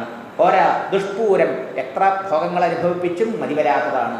ദുർധരം, എത്ര കഷ്ടപ്പെട്ട് എത്രയൊക്കെ നമ്മൾ മരുന്നല്ല, എത്രയൊക്കെ ആരോഗ്യം ഉണ്ടാവാൻ എന്തൊക്കെ ബൂസ്റ്റ് കഴിച്ചാലും അതിനെ നിലനിർത്താൻ പറ്റാത്തതെന്ന് ഒരുപോലെ ഇരിക്കില്ല. സദോഷം, പാദവിത്ത കഫങ്ങളെന്ന 3 ദോഷങ്ങളോട് കൂടിയിട്ടുള്ളതാണ്. പോരാ, ക്ഷണഭങ്കുരം, എങ്ങനെയൊക്കെ പരിപാലിച്ചാലും ഈ ശരീരം എന്നും ഒരുപോലെ കൂടി ഇരിക്കാത്തതാണ്. കൃമിവിട്ട് പത്മജ്ഞാന്തം, ശരീരവിധി വർണ്ണിതം. ശരീരം എന്ന വാക്കിൽ തന്നെ അർത്ഥം ശീര്യതയെന്നാണ്. ശീര്യமான സ്വഭാവത്താൽ അത് നിമിഷം പരിണാമത്തിന് വിധേയമായതെന്നാണ്. ഇനി മരിച്ചാലോ കൃമിയായി തീരാൻ പോകണു, അല്ലെങ്കിൽ ഏതെങ്കിലും മൃഗങ്ങൾ കാട്ടായി പോകണു, അല്ലെങ്കിൽ ഒടുവിൽ ചാരാവാൻ പോകണതാണ്. അങ്ങനെയുള്ള ഈ ശരീരത്തിന് ശാശ്വതമില്ല എന്ന് ഈ ശരീരം പോണേന്ന് എന്തുകൊണ്ട് മനുഷ്യനെ അറിയണില്ല എന്നാണ്. അസ്ഥിരേണ സ്ഥിരം കർമ്മ കുതോയം സാധയന്നഹി. പറയണു, അസ്ഥിരമായ ജന്മം ഈ ശരീരം കിട്ടിയാൽ എന്ത് ചെയ്യണം? നമ്മൾ സ്ഥിരമായിട്ടുള്ള ധർമ്മമാണ്, ഈശ്വരഭജനമാണ്. ഈശ്വരന് വേണ്ടി കർമ്മങ്ങൾ അനുഷ്ഠിക്കുക, കർമ്മം കൊണ്ട് ഈശ്വരനെ ആരാധിക്കുക, ഈശ്വരകൾ കേൾക്കുക, ഈശ്വരനാമം ജപിക്കുക, ഈശ്വരഭക്തി വളർത്തുക, അതിലൂടെ ഈശ്വരനെ സാക്ഷാത്കരിക്കുക, ഈശ്വരപ്രാപ്തി നേടുക എന്നുള്ളതാണ്. അപ്പോൾ അസ്ഥിരമായ ഈ ശരീരം ജന്മം കിട്ടിയിട്ട് അത് പോകണതിന് മുമ്പ് സ്ഥിരമായ ശാശ്വതമായ ആ സത്യസ്വരൂപനെ അറിഞ്ഞ് സാക്ഷാത്കരിച്ച് ഈ സംസാരത്തിന് മുക്തനാവാൻ ശ്രമിക്കുന്നില്ലെങ്കിൽ അവൻ എത്രയോ നിസ്സാരനാണ്, അവൻ എത്രയോ വിവരമില്ലാത്തവനാണ്, എത്രയോ മൂഢനാണ്. അല്ലേ? ഈ ശരീരം എന്നും നിലനിൽക്കില്ല ഇതുപോലെന്നുള്ളത് അറിയാൻ വലിയ പഠിപ്പൊന്നും ആവശ്യമില്ലല്ലോ ചോദിക്കാം. എന്താ ഈ ശരീരം എങ്ങനെയാണ് നിലനിർത്തുന്നത്? ഈ ശരീരത്തിൻ്റെ പേരെന്താ? അന്നമയ കോശം എന്നാണ്. അന്നം ഉണ്ടെങ്കിലേ നിലനിൽക്കുള്ളൂ. അല്ലേ? ആ അന്നം എങ്ങനെയുള്ളതാ? പ്രാതസംസ്കൃതം അന്നം, രാവിലെ ഉണ്ടാക്കി നമ്മൾ ചോറോ കൂട്ടാനോ ഇഡ്ഡലിയോ പലഹാരങ്ങളൊക്കെ ഉണ്ടാക്കി സായം തച്ചവിനശരി, വൈകുന്നേരം നമ്മൾക്കത് കേടുവരും. അല്ലേ? അപ്പോൾ രാവിലെ ഉണ്ടാക്കിയ ആഹാരം ഫ്രിഡ്ജിൽ വെക്കൊണ്ടാണ് കേടുവരാത്തപ്പോൾ നമ്മളറിയില്ല കേടുവരുന്ന. രാവിലെ ഉണ്ടാക്കിയ ആഹാരം വൈകുന്നേരം നമ്മൾ കേടുവന്നു, പിറ്റേ ദിവസം നമ്മൾ വളിച്ചു പുളിച്ചു. അല്ലേ? അതിൻ്റെ രസം കൊണ്ടല്ലേ ഈ ശരീരം നിലനിർത്തുന്നത് നമ്മൾ ചോദിക്കുക. ഈ ശരീരം നിലനിർത്താൻ ആഹാരം കൊണ്ടാണല്ലോ. ആ ആഹാരത്തിൻ്റെ സ്വഭാവം എന്താ? അത് അളിഞ്ഞു പോകുന്നതാണ് കുറച്ച് നേരം കഴിഞ്ഞാൽ. അല്ലേ? അങ്ങനെയുള്ള ആ ആഹാരത്തിൻ്റെ രസം കൊണ്ട്, എസൻസ് കൊണ്ട് പരിപാലിക്കുന്ന ഈ ശരീരം എത്രത്തോളം ശാശ്വതം നിലത്തുണ്ടാവും, അതിന് എത്രത്തോളം നിലനിൽക്കും? അത് നിൽക്കില്ല. ഇത് നിലനിർത്താൻ കാരണമായ ആഹാരം ഇങ്ങനെയുള്ളതാണെങ്കിൽ ആ ശരീരം ശാശ്വതമായി നിലനിൽക്കാത്തതാണ് എന്ന് വിവേകം കൊണ്ട് നേരത്തെ തന്നെ മനസ്സിലായി. ഈ ശരീരം കേടുവന്ന് പോണതിന് മുമ്പ് തന്നെ എന്ത് ചെയ്യണം? ഈശ്വരപ്രാപ്തിക്ക് ശ്രമിക്കണം. നല്ലൊരു വഞ്ചിയോട് കൂടിച്ചിരിക്കുകയാണ് ശരീരത്തിനെ ഭാഗവതകാരൻ. നമുക്ക് പുഴയുടെ അക്കരെ കിടക്കണം, സംസാര നദിയുടെ മറുകര കിടക്കണം. അതിന് ഇതാ നല്ലൊരു വഞ്ചിയാണ് ഈ ശരീരം. അതിനെ കടത്താൻ ഒരു കടത്തുകാരനുണ്ട്. അയാൾ വിളിക്കണ്ടേ വരൂ വരൂ വരൂ വരൂ എന്നാണ്. പിന്നെ വരാം ഇവിടെ ബിസിയാണ് ഇത്രേ, ഇവിടുത്തെ പരിപാടികളൊന്നും കഴിഞ്ഞിട്ട് പിന്നെ വരാമെന്ന് പറയുന്നു. അപ്പോഴേക്കും എന്തായി, ആ വഞ്ചിയൊക്കെ കേടുവന്ന് ഓട്ടയുണ്ട്, പഴയതായി കൂടുതലിച്ച് ഓട്ടമായി. തുഴയനാൾ ഇറങ്ങിപ്പോയി, തോണി അവിടെ കിടക്കട്ടെ. ആ തോണി കയറിയിട്ട്, അങ്ങനെയുള്ള പഴഞ്ച തോണി കയറിയിട്ട് സ്വയം തുഴഞ്ഞ് അക്കരെ കിടക്കാൻ പോകണം. അയാൾ നിറച്ച് ചീങ്കണ്ണി മുതൽ നല്ല ഒഴുക്കുള്ള പുഴ. എന്താവും സ്ഥിതി? ഇതാണിപ്പോൾ നമ്മുടെ പലരുടെ സ്ഥിതി. എത്രയാണ് അല്ലേ? ശരീരം ഗുരുവാകുന്ന സജ്ജനങ്ങളാവുന്ന ആ കടത്തുകാരനുണ്ട് അല്ലേ? ശരീരം ആരോഗ്യ ദൃഢഗാത്രമായിരിക്കുന്ന സമയത്ത് ആ വഞ്ചി ഉപയോഗിച്ചുകൊണ്ട് ആ പുഴയുടെ അക്കരെ കടക്കാൻ ശ്രമിക്കണം. പോലെ ഈ സംസാരത്തിൻ്റെ മറുകര കടത്താൻ, സത്യം സാക്ഷാത്കരിക്കാൻ, ഭഗവത് പാതാരവിന്ദത്തിൽ മനസ്സിനെ ഉറപ്പിക്കാൻ ശ്രമിക്കണം എന്ന് പറയാം. ഇല്ലെങ്കിലോ ഈ വെള്ളത്തിൽ മുങ്ങി ഈ ചീങ്കണ്ണിക്ക് ആഹാരമാവണ മാതിരി ഈ സംസാരത്തിൽ മുങ്ങി മരിക്കാൻ ഇടവരും, ജീവിതം നഷ്ടപ്പെടും. ഇതാണ് ഇതിൻ്റെ പോയിന്റ്. സപ്താഹശ്രവണാ ലോകേ പ്രാപ്യതേ നികടേശിക്ക്. എങ്ങനെയാണ് നമുക്ക് എളുപ്പത്തിൽ സംസാരത്തിന് മറുകര അടക്കാൻ പറ്റുക? എങ്ങനെയാണ് ഭഗവത് പാദത്തിലെത്തി വിശ്രമിക്കാൻ കഴിയുക? സുരക്ഷിതമായ തുറമുഖം എത്തണ മാതിരി ഭഗവാന്റെ പാതാരത്തിലെത്തിയാൽ നമ്മുടെ ജീവിതം ധന്യമായി, സുരക്ഷിതമായി.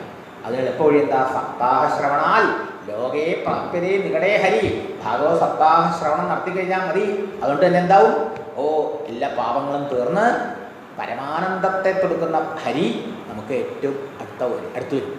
ഹരിയെ പ്രാപിക്കാൻ കഴിയും.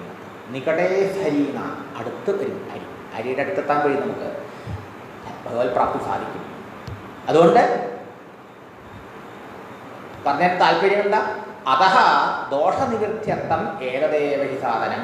സകല ദോഷങ്ങളും സകല പാപങ്ങളും നീങ്ങി ഈ ജീവനെ ശുദ്ധീകരിച്ച് ഭഗവത് പ്രാപ്തിക്കുള്ള ഉത്തമമായ സാധനം ഏതാണ്? ഈ ശ്രീമദ് ഭാഗവത ശ്രവണം തന്നെ. ഏകദേവ ഹി സാധനം, ഈ ഭാഗവത ശ്രവണം തന്നെയാണ് അതിൽ ഉത്തമ സാധനം. ബുദ്ബുദായിവ തോയേഷു മശകായിവ ജന്തുഷു ജായന്തേ മരണായവ കഥാശ്രവണാഭിത. കഥ കേൾക്കണവരുടെ ഗുണം പറഞ്ഞു. ഈ ഭാഗവതം കേൾക്കാത്ത ആൾക്കാരുടെ ജീവിതം എങ്ങനെ വേസ്റ്റാവുന്നു എന്ന് പറഞ്ഞു. എങ്ങനെ? നീർപ്പോള പോലെ, ഈച്ചയുടെയും കൊതുകിൻ്റെ ജീവിതം പോലെ നശിക്കാൻ മാത്രമായിട്ട് ഉള്ളതാണ്. പുരുഷാർത്ഥം നേടാൻ, പുരുഷാർത്ഥപ്രാപ്തിക്ക് ധർമ്മ അർത്ഥ കാമ മോക്ഷങ്ങളാവുന്ന എല്ലാ പുരുഷാർത്ഥവും നേടാൻ പറ്റുന്ന ജന്മമാണ് ഈ മനുഷ്യജന്മം. അത് കിട്ടിയിട്ട് ഈ സത്യം സാക്ഷാത്കരിക്കാതെ പോകുന്നുവെങ്കിലോ എത്ര കഷ്ടമാണ് എന്ന് പറയാം. ഇനി പറയണം, ജഡസ്യ ശുഷ്കവംശസ്യ എത്ര ഗ്രന്ഥി വിഭേദനം ചിത്രം കിമു തഥാ ചിത്തഗ്രന്ഥി വിഭേദ കഥാശ്രവാത്. ഈ മുളയുടെ 7 കമ്പ് പൊട്ടിയെന്ന് പറഞ്ഞു അല്ലേ? ആ ജഡമല്ലേ, ജീവനില്ലാത്തല്ലേ ഇത്, ഒരു മുള. അതിൻ്റെ ആ ഗ്രന്ഥികൾ പോലും കമ്പുകൾ പോലും ഈ കഥ കൊണ്ട് പൊട്ടിപ്പിളർന്നപ്പോൾ നമ്മുടെ ഹൃദയഗ്രന്ഥി, അജ്ഞാനഗ്രന്ഥി ഭാഗവത ശ്രവണം കൊണ്ട് പൊട്ടില്ലേ എന്ന് ചോദിക്കാം.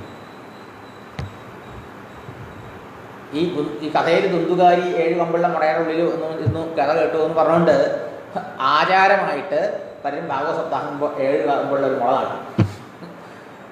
ഏതെങ്കിലും പ്രേതങ്ങൾ വന്ന് എന്തെങ്കിലും വന്ന് ഇരുന്നോട്ടെ വെച്ചിട്ടാണെന്ന് അറിയില്ല. ഇത് പ്രതീകാത്മകമാണ്. ആക്ച്വലി എന്താ ഈ 7 കമ്പ് മുളയുടെ 7 കമ്പ് പൊട്ടി എന്ന് പറഞ്ഞാൽ? ഈ 7 കമ്പ് ഇവിടെ ചോദിക്കുന്നത്, ജഡമായ ഈ മുളയുടെ കമ്പ് പോലും ഭാഗവത ശ്രവണം കൊണ്ട് പൊട്ടി അതിൻ്റെ ഉള്ളിൽ ഇരുന്ന ആ പ്രേതഭാവത്തിരുന്ന ജീവൻ വിഷ്ണുപാർഷനായി പുറത്തു വന്നു എങ്കിൽ ഇതൊന്നും പാപം ചെയ്യാത്ത മനുഷ്യൻ്റെ ഹൃദയഗ്രന്ഥി അഥവാ അജ്ഞാനഗ്രന്ഥി പൊട്ടില്ല. എന്താണ് ഈ 7 കമ്പ്? കാമം, ക്രോധം, ലോഭം, മോഹം, മതം, മാത്സര്യം. ഈ 6 ഞാൻ ശരീരമാണ് എന്നുള്ള വിചാരം കൊണ്ടും വിശ്വാസം കൊണ്ടും ഉണ്ടാവുന്നതാണ്. ഈ ശരീരമാണെന്ന തോന്നലിൻ്റെ പേരാണ് അജ്ഞാനം. അജ്ഞാനമാണ് 7ാമത്തെ കമ്പ്. കാമം, ക്രോധം, ലോഭം, മോഹം, മതം, മാത്സര്യം, അജ്ഞാനം. അജ്ഞാനം എന്താ? അനാത്മനി ആത്മഭാവ. അനാത്മവസ്തുവാണ് ശരീരം, ജഡവസ്തുവാണ്, ദൃശ്യമാണ്, നിരന്തരം മാറ്റത്തിന് വിധേയമായിട്ടതാണ്. അങ്ങനെയുള്ള ദേഹമാണ് ഞാനെന്ന് ധരിക്കുക. ഞാനെന്ന് പറഞ്ഞാലോ, ഞാൻ ജഡമാണോ? ശരീരം ജഡമല്ലേ? നമുക്കറിയില്ലേ? ശരീരം എൻ്റെ അറിവിന് വിഷയമല്ലേ, ദൃശ്യമല്ലേ? ഞാൻ ദ്രഷ്ടാവാണ്, ഇത് ദൃശ്യമാണ്. ശരീരം നിരന്തരം മാറുന്നു എന്നാരറിയുന്നു? അവനാണ് ഞാൻ. ഞാൻ മാറാത്ത ആ ബോധമാണ്. പക്ഷേ അതറിയാതെ പല പല കാരണങ്ങൾ കൊണ്ട് ഇത് മറന്നിട്ട് എന്തായി? നമ്മൾ ഓരോരുത്തരും ഈ ശരീരമാണെന്ന് വിചാരിച്ച് ശരീരത്തിന് വേണ്ടി ജീവിക്കുക. അതിൻ്റെ ഫലമായിട്ടാണ് ഈ കാമക്രോധാദികളൊക്കെ. ഇതൊക്കെ ഉള്ളിടത്തോളം കാലം നമുക്കൊരിക്കലും സംസാരത്തിന് മോചനമില്ല. അപ്പോൾ ഇതെല്ലാം നീങ്ങും, അജ്ഞാനം നശിക്കും, കാമക്രോധാദികളാവുന്ന എല്ലാം പോകും. ഇതാണ് ഹൃദയഗ്രന്ഥി പൊട്ടുക എന്ന് പറഞ്ഞാൽ. അപ്പോൾ ഈ മുളയുടെ 7 കമ്പ്, ഈ 7 നമ്മുടെ ഉള്ളിലുള്ള അനർത്ഥങ്ങളുടെ പ്രതീകമാണ് അർത്ഥം. ഈ 7 അനർത്ഥങ്ങൾ അത് പോയാൽ ജീവൻ മുക്തനായി തീരും. അതുകൊണ്ട് പറയണു ഭിദ്യതേ ഹൃദയഗ്രന്ഥി ഛിദ്യന്തേ സർവസംശയാഃ ക്ഷീയന്തേ ജാസ്യ കർമാണി സപ്താഹ ശ്രവണേ ഹൃദയ. സപ്താഹം ശ്രവണം ചെയ്യുന്നു വിചാരിച്ചാൽ അവൻ്റെ ഹൃദയഗ്രന്ഥി പൊട്ടിപ്പോകും. എന്താ ഹൃദയഗ്രന്ഥി? ഹാർട്ടിൽ കെട്ടൊന്നും ഒരു ഡോക്ടർ കണ്ടിട്ടില്ലേ? ഹാർട്ട് ഓപ്പറേഷൻ ചെയ്യണവർ പോയി. അപ്പോൾ അത് സാങ്കേതികമായിട്ട് പറയുന്ന ഒരു വാക്കാണ് ഹൃദയഗ്രന്ഥി അഥവാ അജ്ഞാനഗ്രന്ഥി എന്നൊക്കെ പറയും. എന്താണ്? അവിദ്യ, അജ്ഞാനം. അജ്ഞാനത്തിൻ്റെ ഫലമായിട്ട് അതിൻ്റെ സന്തതികൾ കാമം, ആഗ്രഹങ്ങൾ, ദേഹാഭിമാനം കൊണ്ടാണ് ആഗ്രഹം ഉണ്ടാവുന്നത്. ആ ആഗ്രഹങ്ങൾ പൂർത്തീകരിക്കാൻ വേണ്ടി പുണ്യപാപമിശ്ര കർമ്മങ്ങൾ, ആ കർമ്മങ്ങളുടെ വാസനകൾ, ആ വാസനകൾ അനുഭവിക്കാൻ വീണ്ടും ജന്മങ്ങൾ. അങ്ങനെ ഒരിക്കൽ പെട്ടാൽ ഇങ്ങനെ ഈ സംസാരത്തിൽ കറങ്ങിക്കൊണ്ടിരിക്കുക. എപ്പോഴാണ് പുറത്തു വരാൻ പറയാൻ പറ്റില്ല എന്നർത്ഥം. അപ്പോൾ ഇത് മുഴുവൻ നശിക്കും. സർവസംശയാഃ ഛിദ്യന്തേ, സംശയങ്ങളെല്ലാം തീരും. സംശയം മാത്രമല്ല, കേൾക്കുമ്പോൾ ഓ നമുക്ക് ശരിയാകും, പിന്നെ എങ്ങനെ ശരിയാവും, പിന്നെ എങ്ങനെ ശരിയാവും, ഇങ്ങനെ പല പല വിചാരങ്ങൾ മനസ്സിൽ വരും. വിപരീത ഭാവന എന്നൊക്കെ അതിന് പറയാൻ പറ്റും. അസംഭാവന, വിപരീത ഭാവന എന്നൊക്കെ ശാസ്ത്രീയമായിട്ട് പറയും. എങ്ങനെ ഞാൻ ശരീരമല്ലാണ്ട് എങ്ങനെ ഞാൻ ആത്മാവാകും? സംശയം. പിന്നെ അതിൻ്റെ അനുഭവമില്ലല്ലോ, ഇങ്ങനെയൊക്കെ. ക്ഷീയന്തേജ അസ്യ കർമാണി, ഇതെല്ലാം തീരും. ഈ സംശയങ്ങളൊക്കെ തീരും. കർമ്മവാസന കറ്റുപോകും. അജ്ഞാനം തീരെ നശിക്കും. താൻ ആത്മാവാണുള്ള അനുഭവം ഉണ്ടാകുന്നത്. അതോടെയോ എല്ലാ കർമ്മബന്ധങ്ങളിൽ നിന്നും സഞ്ചിതം, പ്രാരബ്ധം, ആഗാമീന്ന് കർമ്മങ്ങൾ 3 ഈ 3 കർമ്മങ്ങളിൽ നിന്നും മോചനായി നടത്തും. ശരീരം ഉണ്ടാവാൻ കാരണമായ കർമ്മം പ്രാരബ്ധം, അത് അതിൻ്റെ ഫലാനുഭവങ്ങൾ നശിക്കും. സഞ്ചിതവും ആഗാമി നശിച്ചുകൊണ്ട് ഇനി മേൽ ഭാവിയിൽ ജന്മം ഉണ്ടാകുന്നില്ല എന്നർത്ഥം. എപ്പോൾ സാധിക്കും ഇതൊക്കെ? സപ്താഹ ശ്രവണേ ഹൃദയ. ഉപനിഷത്തിൽ എന്താ പറയുന്നത്? ഛിദ്യന്തേ ഹൃദയഗ്രന്ഥി ഛിദ്യന്തേ സർവസംശയ ക്ഷീയന്തേ ജാസ്യകർമാണി തസ്മിൻ ദൃഷ്ടേ പരാവരേണ. സഗുണനും നിർഗുണനുമായിരിക്കുന്ന പരമാത്മ സാക്ഷാത്കാരം സ്വന്തം ഹൃദയത്തിൽ സംഭവിക്കുന്നു. ഇനി ഭാഗവതത്തിൽ പറയണോ? ഭിദ്യതേ ഹൃദയഗ്രന്ഥി ഛിദ്യന്തേ സർവസംശയ ക്ഷീയന്തേ ജാസ്യകർമാണി ദൃഷ്ടയേവ ആത്മനി ഈശ്വരേ. എപ്പോൾ ആത്മസ്വരൂപിയായ ഭഗവാനെ നാം സാക്ഷാത്കരിക്കുമോ അപ്പോൾ ഈ അജ്ഞാനം നശിക്കുന്നു, കാമകർമ്മ വാസനകളിൽ നിന്ന് മോചനം നേടുന്നു, ഈ പറഞ്ഞ അനർത്ഥങ്ങളിൽ നിന്നൊക്കെ ജീവൻ മുക്തനായിത്തീരുന്നു. ഇതിന് കെൽപ്പുള്ളതാണ് ഭാഗവത സപ്താഹ ശ്രവണം എന്ന്. ഇതാണ് മറ്റേത് ഗ്രന്ഥത്തെക്കാളും ഈ ശ്രീമദ് ഭാഗവതത്തിൻ്റെ മാഹാത്മ്യം എന്നർത്ഥം. ഇവിടെ പല പല ശാസ്ത്രങ്ങളുണ്ട്. ആ ശാസ്ത്രങ്ങളിലൊക്കെ വെച്ച് അതിനേക്കാളും വലിയ രാജാവാണ് ശ്രീമദ് ഭാഗവതം. ഗ്രന്ഥരാജ് എന്നാണ് ഈ ഭാഗവതത്തിന് പേര്. ഗ്രന്ഥങ്ങളിൽ രാജാവാണ്. പല പല ഗ്രന്ഥങ്ങളുണ്ട്. കാമശാസ്ത്രം, ധർമ്മശാസ്ത്രം, അല്ലേ, അർത്ഥശാസ്ത്രം. ശരീരത്തിന് താഴ്ഭാഗത്തെ തൃപ്തിപ്പെടുത്താനുള്ളതാണ് കാമശാസ്ത്രം. അർത്ഥശാസ്ത്രം വയറിനെ സന്തോഷിപ്പിക്കാൻ, വയർ തൃപ്തിപ്പെടുത്താൻ, പൈസയൊക്കെ ഉണ്ടാക്കണം, ഇങ്ങനെ കച്ചവടം ചെയ്യണം, ഇങ്ങനെ വ്യവഹാരം ചെയ്യണം എന്ന് പഠിപ്പിക്കണം. ധർമ്മശാസ്ത്രം മേലെ ഭാഗങ്ങളെയാണ്. മനസ്സ്, ബുദ്ധി, വിവേകം, സദാചാരം, ധർമ്മബോധം, ഇത്തരം കാര്യങ്ങളൊക്കെ, ന്യായം, നീതി, ഇതൊക്കെ പഠിപ്പിക്കുന്നതാണ് ധർമ്മശാസ്ത്രം.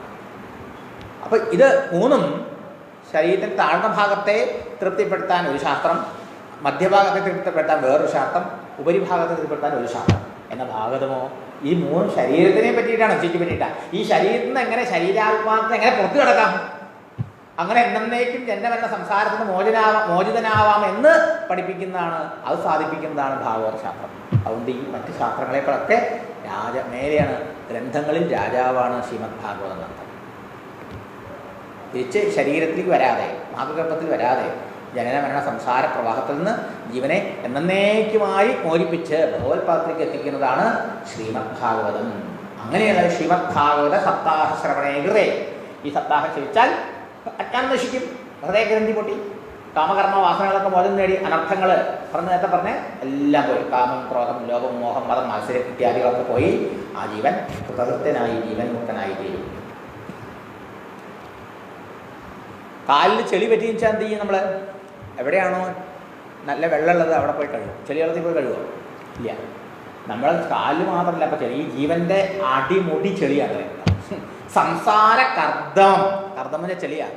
സംസാര കർദ്ദനാലേവ പ്രക്ഷാളന പടീയസി. ഈ ജീവനെ ബാധിച്ചിരിക്കുന്ന സംസാരമാകുന്ന അജ്ഞാനവും വിഷയവാസനകളുമാകുന്ന ചെളി കൊണ്ട് പൊതിഞ്ഞിരിക്കുന്ന ഈ ജീവനെ കുളിപ്പിച്ച് വൃത്തിയാക്കി ശുദ്ധാക്കിയെടുക്കാനുള്ള വെള്ളം ഏതാ? കൊച്ചു കുട്ടികളൊക്കെ, നമ്മുടെ കുട്ടികളൊക്കെ കളിക്കാൻ പോയിട്ട് ഇപ്പം ഇല്ല, ഒക്കെ മുറിയുടെ ഉള്ളിലാണ്, മറ്റത് മുറ്റത്താണ് കളി അല്ലേ? കളിച്ച് മേലും ശലയിലും ഒക്കെ ഇങ്ങനെ ചെളി വച്ച് തേച്ച് വരൂലേ? കുട്ടിയെ നമുക്ക് മനസ്സിലാവുന്നില്ല. അതിൽ അമ്മ എന്ത് ചെയ്യുന്നു, എന്നെ എടുത്ത് പിടിച്ച് ബാത്റൂമിൽ കൊണ്ടുപോയിട്ട് നല്ലോണം സോപ്പൊക്കെ തേച്ച് കുളിപ്പിച്ച് സുന്ദര കുട്ടപ്പനായിട്ട് കൊണ്ടുവരൂലേ?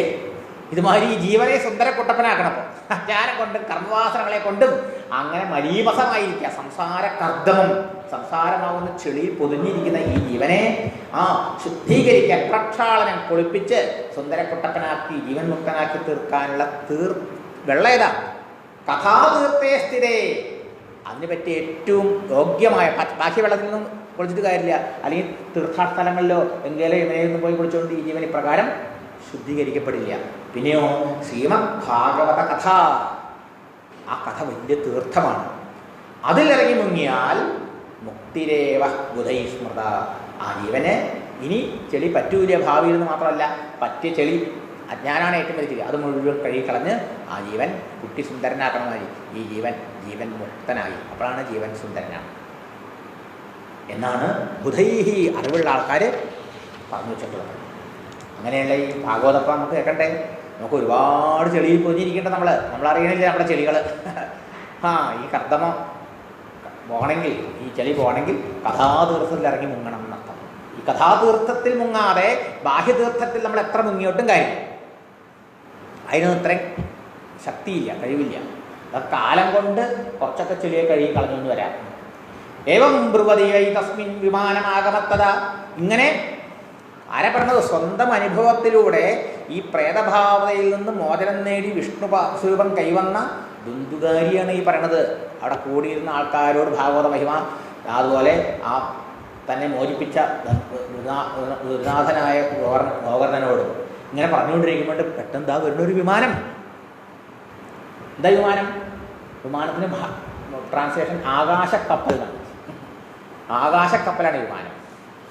ഒരു വിമാനം വൈകുണ്ഠവാസുതിയുടെ യുക്തം മാത്രമല്ല, വൈകുണ്ഠവാസികളുണ്ട്, ഭഗവത് പാർഷദന്മാരും വന്നുണ്ട്. അതിൽ പ്രസ്ഫുരദീപ്തിമണ്ഡലം, ദിവ്യപ്രകാശത്തോടുകൂടി വൈകുണ്ഠവാസികളൊക്കെ ഇരിക്കുന്ന പാർഷദന്മാരോട് വിമാനം അവിടെ വന്നു. എന്തിനാ? ഈ ജീവനെ കൊണ്ടുപോകാൻ, ദുന്ദുകാരിയെ കൊണ്ടുപോകാൻ. സർവേഷാം പശ്യതാം ഭേദേ വിമാനം ദുന്ദുലീസുത വിമാനേ വൈഷ്ണവാൻ വീക്ഷ്യ ഗോകർണോ വാക്യം അബ്രവീ. എല്ലാ ആളുകളും നോക്കിക്കൊണ്ടിരിക്കുക, കണ്ടുകൊണ്ടിരിക്കേ. ഇത്രയും മഹാപാപം ചെയ്ത് 100 ഗയാശാബ്ദം കൊണ്ടുപോലും സദ്ഗതി കിട്ടാതെ പ്രേതമായി അലഞ്ഞിരിഞ്ഞ ആ ദുന്ദുലിയുടെ പുത്രനായ ദുന്ദുകാരി ഇപ്പോൾ കർത്തമൊക്കെ, സംസാര കർത്തമൊക്കെ കഴുകി കളഞ്ഞു, ഇവൻ മുക്തനായി. ആ പാർഷദന്മാർ വന്ന് അതിനെ വിമാനത്തിൽ കയറ്റി. ആ സമയത്ത് ആ വിമാനത്തിൽ ഇയാളെ കയറ്റിക്കൊണ്ടുപോയ വൈഷ്ണവന്മാരോട്, അല്ലെങ്കിൽ ആ ഭഗവത് പാർഷദന്മാരോട് ഗോകർണൻ ചോദിച്ചു, ഇതെന്തൊരു കഥ? അത്രയോ ഭഗവത് സന്ധിശോധാര മമ നിർമ്മലാഹ. എൻ്റെ ഈ വായന കേട്ടുകൊണ്ട് ഈ ദുന്ദുകാരി മാത്രമല്ല, എത്രയോ ആൾക്കാർ, നല്ല ആൾക്കാർ ഇവിടെ കേട്ടുമല്ലോ. എന്താ? ആനീതാനി വിമാനാനി തേഷണം യുഗപ്രകൃത. അവർക്കും എന്താണ് ഒരേ ഇതുപോലെ വിമാനങ്ങൾ കൊണ്ടാണ്ടിരുന്നത്. ഇത്ര ആൾക്കാർ കഥ കേട്ടിട്ട് ഒരാൾക്ക് മാത്രം വിമാനം കൊണ്ടുവരിക, ഇങ്ങനത്തെ പക്ഷഭേദം കാണിക്കാൻ പാടുള്ളൂ. എല്ലാവർക്കും കൊണ്ടുവരാണ്ട് ഒരാൾക്ക് മാത്രം എന്താ വിമാനം കൊണ്ട് ഇയാളെ കൊണ്ടുപോകണത് എന്ന് ചോദിക്കുക. എന്താ താല്പര്യം? ഒരർത്ഥം വിമാനം എന്ന് പറഞ്ഞാൽ ആകാശക്കപ്പൽ, നമുക്കറിയാലോ, പല പല സർവീസുകളുണ്ട് അല്ലേ, എയർ ഇന്ത്യ പോലെ. മറ്റതെന്താ? മറ്റൊരർത്ഥം മാനം എന്ന് പറഞ്ഞാൽ അഭിമാനം, വീഴ്ച വിട്ടുപോകുക. നമ്മളെ സംസാരത്തിൽ ബന്ധിച്ചിരിക്കുന്നത് എന്താ അറിയാമോ? ഈ ശരീരാഭിമാനമാണ്. അതാണ് അജ്ഞാനം, അതാണ് മറ്റേ അർത്ഥങ്ങളൊക്കെ കാരണം. അപ്പോൾ ഈ ശരീരമാണ് ഞാനെന്ന അഭിമാനം വിട്ടുപോയി എന്നർത്ഥം. അത് ഭാഗവത ശ്രവണം കൊണ്ട് സാധിക്കുന്ന പറഞ്ഞേ. ഇത് കാര്യം ആലോചിച്ച് നോക്കൂ. ഞാൻ ദേഹമാണെന്ന തോന്നലിനെ ഇല്ലാണ്ടാക്കി ഞാൻ ആ സച്ചിദാനന്ദ സ്വരൂപിയായ ഭഗവത് സ്വരൂപിയാണ് എന്ന സാക്ഷാത്കാരത്തിലേക്ക് ഒരു ജീവനെ എത്തിക്കാൻ കഴിവുള്ള ഗ്രന്ഥരാജനാണ് ശ്രീമദ് ഭാഗവതം. അതാണ് മറ്റൊരു ഗ്രന്ഥങ്ങൾക്കും ഇത്ര എളുപ്പത്തിൽ സാധിക്കില്ല ഭാഗവതനെ പോലെ. അതാണ് ഭാഗവതത്തിൻ്റെ മഹിമ. അപ്പം അതൊന്ന് പോയാലോ, അത് ജീവൻമുക്തനായില്ലോ. അതാണ് വിവേകരാമൻ പറയും, വിമാനമാലംബ്യ ജീവൻമുക്തന്മാർ ഈ ശരീരത്തിലുള്ള അഭിമാനം വിട്ടുകൊണ്ട് ഈ ശരീരത്തിൽ ആ ഒരു നാടകത്തിൽ ആളെ അഭിനയിക്കണ മാതിരി ഈ ലോകത്തിൽ ജീവിക്കുന്നു. ഒന്നിലോട് ഒട്ടലില്ല. അതാ. അപ്പോൾ എന്തുകൊണ്ടാണ് ഒരാൾക്ക് മാത്രം ഭാഗവതം കേട്ടിട്ട് ജീവൻ മുക്തനാവാൻ സാധിച്ചത്? എല്ലാവരും എന്തുകൊണ്ട് മുക്തരാവണില്ല? വിമാനം വന്നില്ല എന്ന് ചോദിച്ചാൽ ഇതിനർത്ഥം ഒരർത്ഥം. അപ്പോൾ പറഞ്ഞു കാരണം. നമ്മൾ ആലോചിച്ച് നോക്കണം. നമ്മളൊക്കെ ഭാഗവതം പറയണോ കേൾക്കണോ എത്ര ആൾക്കാർ മുക്തരാവുണ്ടോ നമുക്കറിയില്ല. ചിലപ്പോൾ കേൾക്കണവർ മുക്തരായിരിക്കും, പറയണവനോടിരിക്കും. ആരാ മുക്തരാവും നമുക്ക് പറയാൻ പറ്റില്ലല്ലോ. ആരുടെ അഭിമാനമായി പോയ ഈ ഭാഗവതം കൊണ്ടൊന്നും നമുക്ക് പറയാൻ പറ്റില്ല, കാണാൻ പറ്റില്ലല്ലോ ഈ സംഗതി. അതെ, എന്തുകൊണ്ട് വരുന്നില്ല നമുക്ക് കേട്ടിട്ടെന്നാണെങ്കിൽ അല്ലെങ്കിൽ പറഞ്ഞിട്ടെന്നാണെങ്കിലും അതിൻ്റെ കാരണം പറഞ്ഞു. വളരെ വളരെ ശ്രദ്ധിക്കേണ്ട വിഷയം. ശ്രവണം സമഭാഗേന സർവേഷാമിക ദൃശ്യതേ ഫലഭേദ കുതോ ജാത പ്രഭൃവന്തു ഹരിപ്രിയാ. ഹരിപ്രിയന്മാരെ, വിഷ്ണുപ്രിയന്മാരെ, വിഷ്ണുപാർഷന്മാരെ എല്ലാവരും കേട്ടത് ഒരുപോലെ, ഒരേ ഭാഗവത കേട്ടത്, പറഞ്ഞത് ഒരാൾ തന്നെയാണ്. പക്ഷേ ഫലത്തിൽ മാത്രം എന്താ വ്യത്യാസം വരാൻ കാരണം എന്ന് ഗോകർണൻ ജോഷി പറഞ്ഞു, ഹരിദാസന്മാർ പറഞ്ഞു, വിഷ്ണുദൂതന്മാർ പറഞ്ഞു. ശ്രവണസ്ഥ വിഭേദേന ഫലഭേദോപി സംസ്ഥിത. ശ്രവണം ചെയ്തു എല്ലാവരെങ്കിലും കേട്ടതിൽ വ്യത്യാസമുണ്ട്. ഈ ദുന്ദുകാരി കേട്ട മാതിരി സമർപ്പണത്തോടെയും ആശ്രയത്തോടെയും മറ്റുള്ളവരും കേട്ടില്ല. ഓരോരുത്തരുടെയും മനോഭാവം എന്താ ഭാഗവതം കേൾക്കുമ്പോൾ, ഏതൊരു ഭാവത്തിലെ ഈ സപ്താഹം ഭാഗവതം കേൾക്കണത് അത് വളരെ പ്രധാനം. എനിക്ക് ഈ ഭാഗവതമല്ലാതെ മറ്റൊരു ആശ്രയമില്ല. ഭാഗവതം പ്രത്യക്ഷ ഭഗവാൻ കൃഷ്ണനാണ്. ഈ ഭാഗവതം കൊണ്ട് എൻ്റെ എല്ലാ ജ്ഞാനവും സംസാരവാസനവും കഴുകിക്കളഞ്ഞ് എന്നെ ഭഗവത്പാദത്തോട് ചേർക്കാനുള്ള കെൽപ്പുണ്ടതിന് ഈ ഭാഗവത്തെ അങ്ങനെ വിശ്വസിച്ച് സമാശ്രയിച്ചു കൊണ്ട് കേട്ടത് ആരാ? ബന്ധുകാരി മാത്രം. കാരണം എല്ലാ മാർഗങ്ങളും അടഞ്ഞു കഴിഞ്ഞു. 100 വ്യാശാബ്ദം കൊണ്ട് പോലും ഈ സദ്ഗതിയില്ല. ശാസ്ത്രങ്ങളൊക്കെ തിരഞ്ഞിട്ട് പണ്ഡിതന്മാർ നിശ്ചയിച്ചു വ്യാശാബ്ദം കൊണ്ടില്ലെങ്കിൽ ഇനി രക്ഷയില്ല എന്ന് അല്ലേ?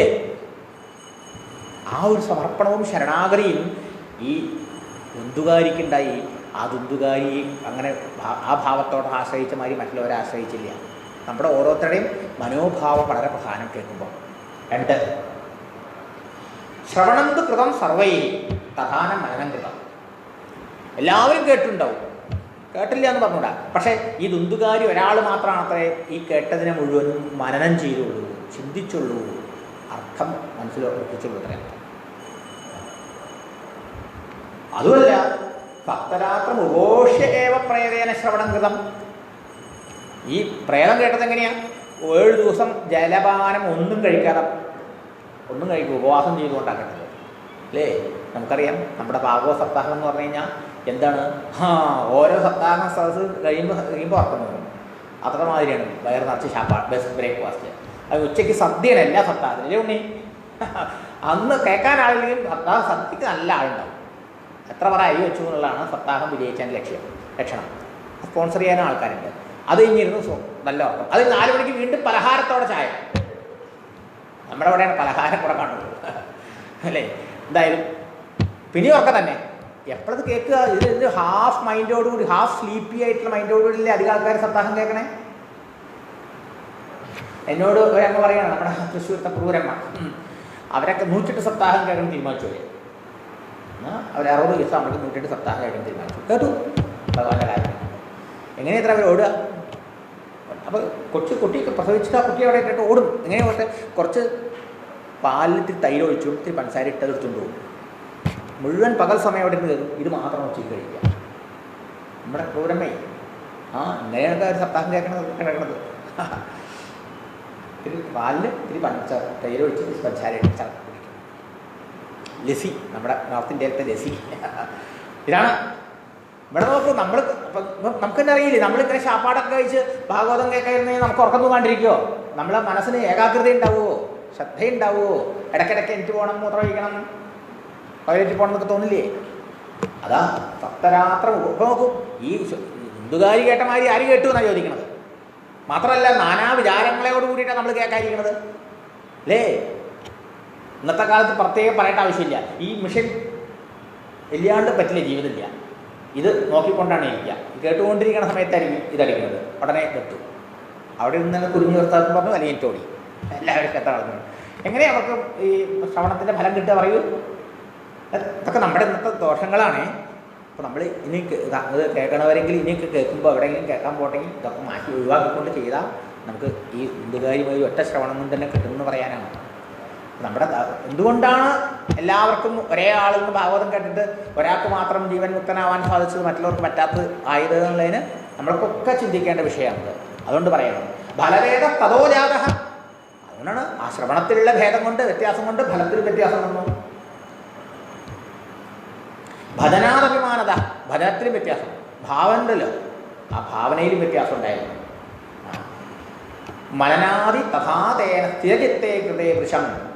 എന്നിട്ട് സന്ദർഭം അനുസരിച്ച് കൊണ്ട് വേറെ ചില കാര്യങ്ങളും പറയാണ്. പ്രേതം മനസ്സിനെ സ്ഥിരമാക്കിയിരുന്നുകൊണ്ട് ഭാഗവതം മുഴുവൻ കേട്ടു ഒന്നും കഴിക്കാതെ ആ കേട്ടതിനെ മുഴുവനും ചിന്തിച്ച് മനനം ചെയ്ത് ആലോചിച്ചുറപ്പിച്ചു.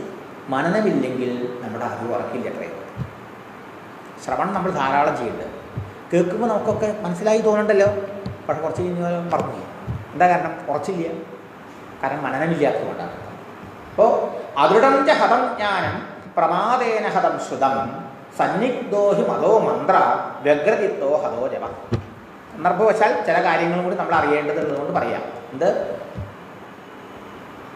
അറിവ് ഉള്ളിൽ ഉറക്കണമെങ്കിൽ, ജ്ഞാനം ഉള്ളിൽ ഉറക്കണമെങ്കിൽ എന്ത് ചെയ്യണം? ആ ഉപദേശിക്കുന്ന ഗുരുനാഥനിൽ പൂർണ്ണ വിശ്വാസവും ശ്രദ്ധയുണ്ടാവണം. അങ്ങനെ കേൾക്കണം, ഏകാഗ്ര മനസ്സോട് കേൾക്കണം. ആ കേട്ട അറിവിനെ മനനം ചെയ്ത് ഹൃദയത്തിൽ ഉറപ്പിക്കണം. അല്ലെങ്കിൽ ആ ജ്ഞാനം ദൃഢമാവില്ല, ഉറക്കില്ല. അദൃഢം ച ഹതം ജ്ഞാനം, ദൃഢമല്ലാത്ത അറിവ് നഷ്ടപ്പെട്ടു തന്നെയാണ്.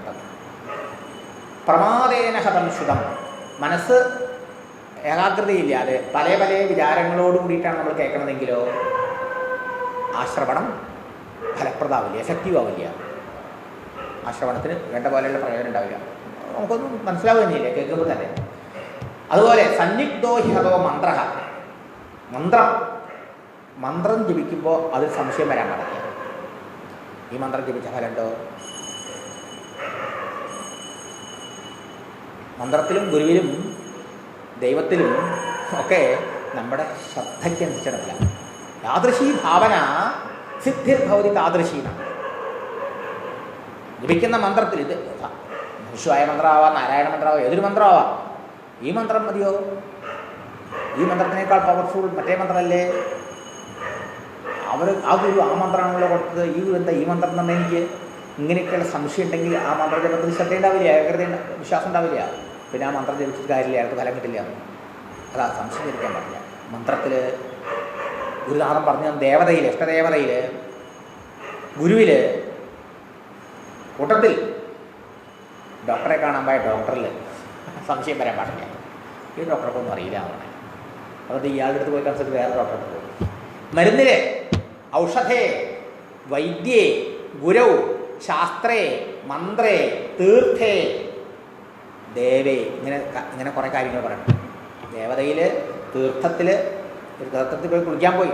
ഓ എന്ത് വൃത്തി കേട്ടാ! അയ്യോ, ഭസ്മക്കുളത്തിൽ കുളിയെന്നൊക്കെ പറയാം. പക്ഷേ ഇതിൽ കുളിച്ചാൽ എല്ലാ അഴുക്കും മുഴുവൻ ഗഡു വരും എന്ന് വിചാരിച്ച് കുളിച്ചാൽ ഒരു പ്രയോജനം ഇല്ല. കുളിക്കാണ്ടിരിക്കുക. മനസ്സിലായില്ലേ? ശബരിമല പോകുമ്പോളേ, ഏത് തീർത്ഥത്തിൽ പോകുമ്പോഴും. പ്രധാനമന്ത്രി പോയപ്പോൾ അദ്ദേഹം പറഞ്ഞില്ലേ നമ്മളോട്, ഗോപാൽജി അദ്ദേഹം ചെരുപ്പേ ഇടില്ല. ഇവിടെ ചെളിയിൽ കാണാനേ പാടില്ല. ഉണ്ണികൃഷ്ണന്റെ പാദസ്പർശം കൊണ്ട് ധന്യമായ ഭൂമിയാണത്. അങ്ങനെ വേണം. അവിടെ ഉള്ളവരവിടെ ഉരുളാണ്, കിടന്ന് നമസ്കരിച്ചിട്ടാണ് ഗോവർദ്ധനത്തെ പരിക്രമണം ചെയ്യുന്നത്. കണ്ടില്ലേ നമ്മൾ ഈ പോയാൽ കാണും. അവർക്ക് ആ ഭാവന, അവിടെ അങ്ങനെയാണ് കാണുന്നത്. അപ്പോൾ ഈ ഭാവനയാണ് യാദൃശീ ഭാവന. എങ്ങനെയാണ് നമ്മുടെ ഭാവന? സിദ്ധിർഭവതി താദൃശി. അതുപോലെ നമുക്ക് ഫലസിദ്ധി ഉണ്ടാവുക. ഒരു വിവരമില്ലാത്ത ആളായിരിക്കാം, പക്ഷേ അതിൽ നമുക്ക് പൂർണ്ണ വിശ്വാസം ഉണ്ടെങ്കിൽ രക്ഷപ്പെടും. മന്ത്രത്തിലായാലും, ഗുരുനാഥനായാലും, ഔഷധത്തിലായാലും, വൈദ്യനിലായാലും, തീർത്ഥത്തിലായാലും, ക്ഷേത്രത്തിലായാലും ഒക്കെ ഈ ശ്രദ്ധ വളരെ മുഖ്യ വിഷയങ്ങളാണ്. അപ്പം അതില്ലെങ്കിലോ നഷ്ടപ്പെട്ടു ഫലം ആട്ടെ. അപ്പം എന്താണ് നമുക്ക് പറ്റുന്ന തകരാറുകളെന്ന് സന്ദർഭവശാൽ, എന്തുകൊണ്ട് ഇത്രയും ആൾക്കാർ എൻ്റെ ഭാഗവതം കേട്ടിട്ട് ഒരാൾക്ക് മാത്രം വിമാനം വന്നു, അഥവാ ജീവൻ മുക്തനായി ഭഗവത്പദം പ്രാപിച്ചു എന്ന ചോദ്യത്തിന് ഗോകർണനോട് പറഞ്ഞ വിഷ്ണുദൂതന്മാരുടെ മറുപടി, ഭാഗവതം വായിക്കും, കേൾക്കും പറയും ചെയ്യുന്ന നമുക്കൊക്കെയും വലിയൊരു മാർഗദർശനമാണ്. എന്നിട്ട് പറഞ്ഞു, പുനഃശ്രവാന്തേ സർവേഷാം വൈകുണ്ഠേ വസധ്രുവം ഗോകർണ തവ ഗോവിന്ദ ഗോലോകം ദാസി സ്വയം. ഗോകർണ, ഇനി ഒരു സപ്താഹം കൂടി അങ്ങ് നടത്തും.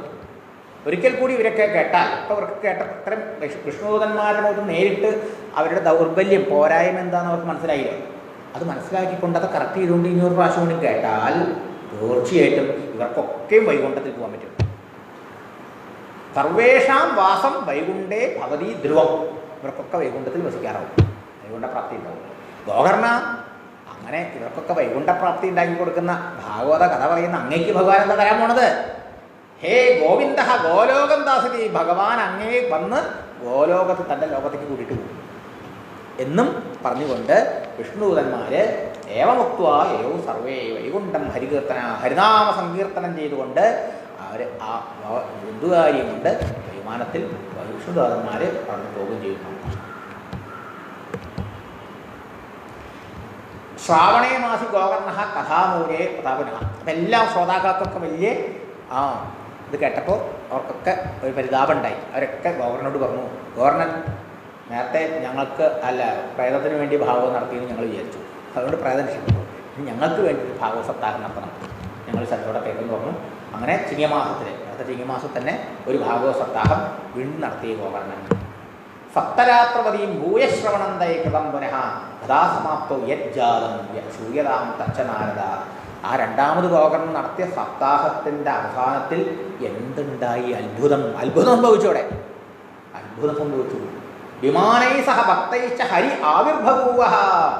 ഭക്തജനങ്ങളോടുകൂടി അനേകം വിമാനങ്ങൾ അവിടെ എഴുതുന്നു. ഇവരെ കൊണ്ടാണെങ്കിൽ ഒരു വിമാനം പോരല്ലോ, അനേക വിമാനങ്ങൾ. അതിലൊക്കെ ഭഗവാന്റെ പാർഷദന്മാരോടുകൂടി സാക്ഷാൽ ഭഗവാൻ ശ്രീഹരി തന്നെ ആ സപ്താഹത്തിൽ വന്നു. നമശബ്ദങ്ങൾ, ഹരിനാമ കീർത്തനങ്ങൾ, പാഞ്ചജന്യനി, ഭഗവാൻ നേരിട്ട് പാഞ്ചജന്യം ചക്രേ സന്തോഷം കൊണ്ട് ഭഗവാൻ ഹരി സ്വയം പാഞ്ചജന്യം വിളിച്ചു. ഗോകർണം സമാലിംഗ്യ അഗരോ സദൃശം ഹരി. ഭഗവാൻ ഈ കണ്ട ജീവന്മാർക്ക് മുഴുവൻ വൈകുണ്ഠപ്രാപ്തിക്ക് ഈ ഭാഗവത സപ്താഹം കേൾപ്പിച്ച് അവരെയൊക്കെ സംസാരത്തിൽ നിന്ന് മോചിപ്പിച്ച പരമ ഉപകാരം ചെയ്ത ഈ പരമവൈഷ്ണവനായ ഭക്തനായ ഗോകർണനെ ആലിംഗനം ചെയ്ത് ഭഗവത് സ്വരൂപിയാക്കി മാറ്റി. ശ്രോതൂനന്യാൻ ഘനശ്യാമാൻ പീതകൗശേയവാഹസ കിരീട കുണ്ടലിന തഥാചക്രേ ഹരിക്ഷണാൽ. നേരത്തെ എങ്ങനെയാണോ ആ ശരീരമില്ലാതിരുന്ന പ്രേതരൂപത്തിലിരുന്ന ദുന്ദുകാരി വിഷ്ണുദൂതനായി മാറിയത്, ഇതുമാതിരി അവിടെ പങ്കെടുത്ത എല്ലാവരെയും ഭഗവാൻ ഭഗവത് സ്വരൂപികളാക്കി മാറ്റി. എല്ലാവരും നീലമേഘ ശ്യാമള വർണ്ണം ധരിച്ച് മഞ്ഞപ്പട്ടുടുത്ത് കിരീടകുണ്ടലങ്ങൾ അണിഞ്ഞ് ഭഗവാനെ പോലുള്ള രൂപമുള്ളവരായി. അവരൊക്കെ സാരൂപ്യമുക്തി കിട്ടി. തദ്ഗ്രാമേ യേ സ്ഥിതാ ജീവ ആശുചാണ്ടാളജാതയ വിമാനേ സ്ഥാപിതാ ദേവി ഗോകർണകൃപയാപത. ആ ഗോകർണൻ്റെ കൃപ കൊണ്ട്, കാരുണ്യം കൊണ്ട് ആ നാട്ടിലിരുന്ന എല്ലാ ആളുകൾക്കും വൈകുണ്ഠത്തേക്ക് പോകാൻ സാധിച്ചു. വിമാനങ്ങളിൽ കയറി എല്ലാവരെയും ഭഗവാൻ വൈകുണ്ഠത്തിലേക്ക് കൊണ്ടുപോയി. പ്രേഷിത ഹരിലോകേത എത്ര ഗച്ഛന്തി യോഗിനഃ ഗോകർണേന സ ഗോപാലോ ഗോലോകം ഗോപവല്ലഭം. പറയുന്നു, അയോധ്യാവാസിന പൂർവം യഥാ രാമേണ സംഗതാഃ തഥാ കൃഷ്ണേന തേ നീത ഗോലോകം യോഗിദുർലഭം. പണ്ട് രാമാവതാര കാലത്ത് അയോധ്യാവാസികളൊക്കെ ശ്രീരാമനോടുള്ള സംസർഗം കൊണ്ട് വൈകുണ്ഠത്തിലേക്ക് കൊണ്ടുപോയി ഭഗവാൻ. അതുപോലെ ഭഗവാൻ ഈ ഗോകർണൻ്റെ സപ്താഹത്തിൽ പങ്കെടുത്ത എല്ലാവരെയും വൈകുണ്ഠത്തിലേക്ക് കൊണ്ടുപോയി. ഭഗവാനോ ഗോകർണനെയും കൊണ്ട് യോഗിദുർലഭമായിട്ടുള്ള തൻ്റെ ലോകം, കൃഷ്ണലോകം, ഗോലോകത്തിലേക്കും പോയി. എത്ര സൂര്യസ്യ സോമസ്യ സിദ്ധാനാന്ന ഗരിക്കഥ തൻ ലോകം ഹി ഗതാസ്തേതു ശ്രീമദ് ഭാഗവത ശ്രവാത്. ആ ഭാഗവത ശ്രവണം കൊണ്ട് നമ്മൾ എത്തിച്ചേരുന്ന ആ ലോകം ഏതാണ്? അത്ര സൂര്യോഭാതിന ചന്ദ്രതാരകം നേമാ വിദ്യുതോ ഭാന്തി കുതോയമഗ്നി തമേവ ഭാന്തമനുഭായ സർവെന്ന് ശ്രുതികൾ, വേദങ്ങളൊക്കെ പ്രതിപാദിക്കുന്ന സൂര്യനും ചന്ദ്രനും സിദ്ധന്മാർക്കും എവിടെയാണോ പ്രവേശനമില്ലാത്തത് ആ പുണ്യലോകം, ഭഗവത് ലോകം, ആനന്ദലോകം, വൈകുണ്ഠലോകം, കുണ്ഠതകൾ, ഘട്ടങ്ങൾ, ക്ലേശങ്ങൾ ഒന്നുമില്ലാത്ത ആ പരമ ആനന്ദ ലോകത്തിൽ ഇവരൊക്കെ എത്തിച്ചേർന്നു. എന്നിട്ട് പറയാണ്, ബ്രൂമോദ്യതേ കിം ഫലവൃന്ദമുജ്വലം സപ്താഹേജ്ഞേന കഥാസു സഞ്ചിതം കർണേന ഗോകർണ കഥാക്ഷരം യൈഹി പീതം ചതേ ഗർഭഗതാന ഭൂയഃ. ഈ ഗോകർണന്റെ സപ്താഹത്തിൽ പങ്കെടുത്ത ഒരാൾക്കും പിന്നീട് രണ്ടാമത് അമ്മയുടെ ഗർഭത്തിൽ പ്രവേശിക്കേണ്ടി വന്നില്ല. ചിലവരൊക്കെ മുക്തന്മാരായി തീർന്നു. ഈ ഭാഗവത സപ്താഹത്തിൻ്റെ മഹിമ ഞങ്ങൾ എങ്ങനെ പറഞ്ഞ് അറിയിക്കാൻ പറ്റും? പറഞ്ഞറിയിക്കാൻ അസാധ്യമാണ്. ഭാഗവതം കേൾക്കുന്നവർക്ക് പിന്നെ പുനർജന്മമില്ല. ഭഗവത് ലോകത്തിലാണ് അവന് സ്ഥാനം നടത്തുന്നത്. എന്തിനാണ് ഈ ശ്രീമദ് ഭാഗവതം എന്ന ഈ ഗ്രന്ഥം ഇവിടെ ഇരിക്കുമ്പോൾ മറ്റ് ഗ്രന്ഥങ്ങളെ ആശ്രയിച്ച് പോകുന്നത്, മറ്റ് അനുഷ്ഠാനങ്ങൾക്ക് പോകുന്നത്? വാദാമ്പു പർണ അശന ദേഹശോഷണൈ തപോഭിരുഗ്രൈ ചിരകാല സഞ്ചിതൈ യോഗൈശ്ച സംയാന്തി നതാംഗരിം വൈ സപ്താഹഗാഥാശ്രവണേന യാന്തിതാം. ശരീരത്തെ ക്ലേശിപ്പിച്ചുകൊണ്ട് വായുഭക്ഷണം, ഇലഭക്ഷണം, ഉണങ്ങി എന്തെങ്കിലും കഴിക്കുക, അല്ലെങ്കിൽ പട്ടിണി ഇരിക്കുക, ഇങ്ങനെ പലതരത്തിൽ ശരീരത്തെ ശോഷിപ്പിച്ചും ക്ലേശിപ്പിച്ചും തപസ്സി. അങ്ങനെയുള്ള തപസ് കൊണ്ടോ യോഗാനുഷ്ഠാനങ്ങളെ കൊണ്ടോ മറ്റുള്ള യാതൊരു അനുഷ്ഠാനങ്ങളെ കൊണ്ടും ശ്രീമദ് ഭാഗവത സപ്താഹം കൊണ്ട് എത്ര എളുപ്പത്തിൽ ഭഗവത് പ്രാപ്തിയും ഭഗവത് ലോകപ്രാപ്തി സാധിക്കുമോ അതുപോലെ ഇതുകൊണ്ടൊന്നും സാധിക്കില്ല. അങ്ങനെയുള്ള ഈ ശ്രീമദ് ഭാഗവതത്തിൻ്റെ മാഹാത്മ്യം ആരാ പാടുന്നത്? ഇതിഹാസമോം പുണ്യം ഷാണ്ഡില്യോ വിമുനീശ്വര പടതേ ചിത്രകൂടസ്ഥ ബ്രഹ്മാനന്ദ പരിപ്ലുത. ബ്രഹ്മാനന്ദ അനുഭൂതിയിൽ, ആത്മാനന്ദ അനുഭൂതിയിരിക്കുന്ന ജീവൻ മുക്തനാണ് ആര്? ഈ ഷാണ്ഡില്യ മഹർഷി. അവിടെ ഇരുന്ന് അദ്ദേഹം ചിത്രകൂടത്തിൽ ഇരുന്നുകൊണ്ട് ഈ ഇതിഹാസത്തെ, ഈ ഗോകർണൻ്റെ ചരിത്രത്തെ പാടിക്കൊണ്ടിരിക്കുന്നു. ആഖ്യാനമേതത് പരമം പവിത്രം ശ്രുതം സകൃത്വൈ വിദഹേതവഹൗധം ശ്രാദ്ധേ പ്രയുക്തം പിതൃവൃത്തിമാവഹേത് നിത്യം സുപാഠാത് അപുനർഭവം ജാ.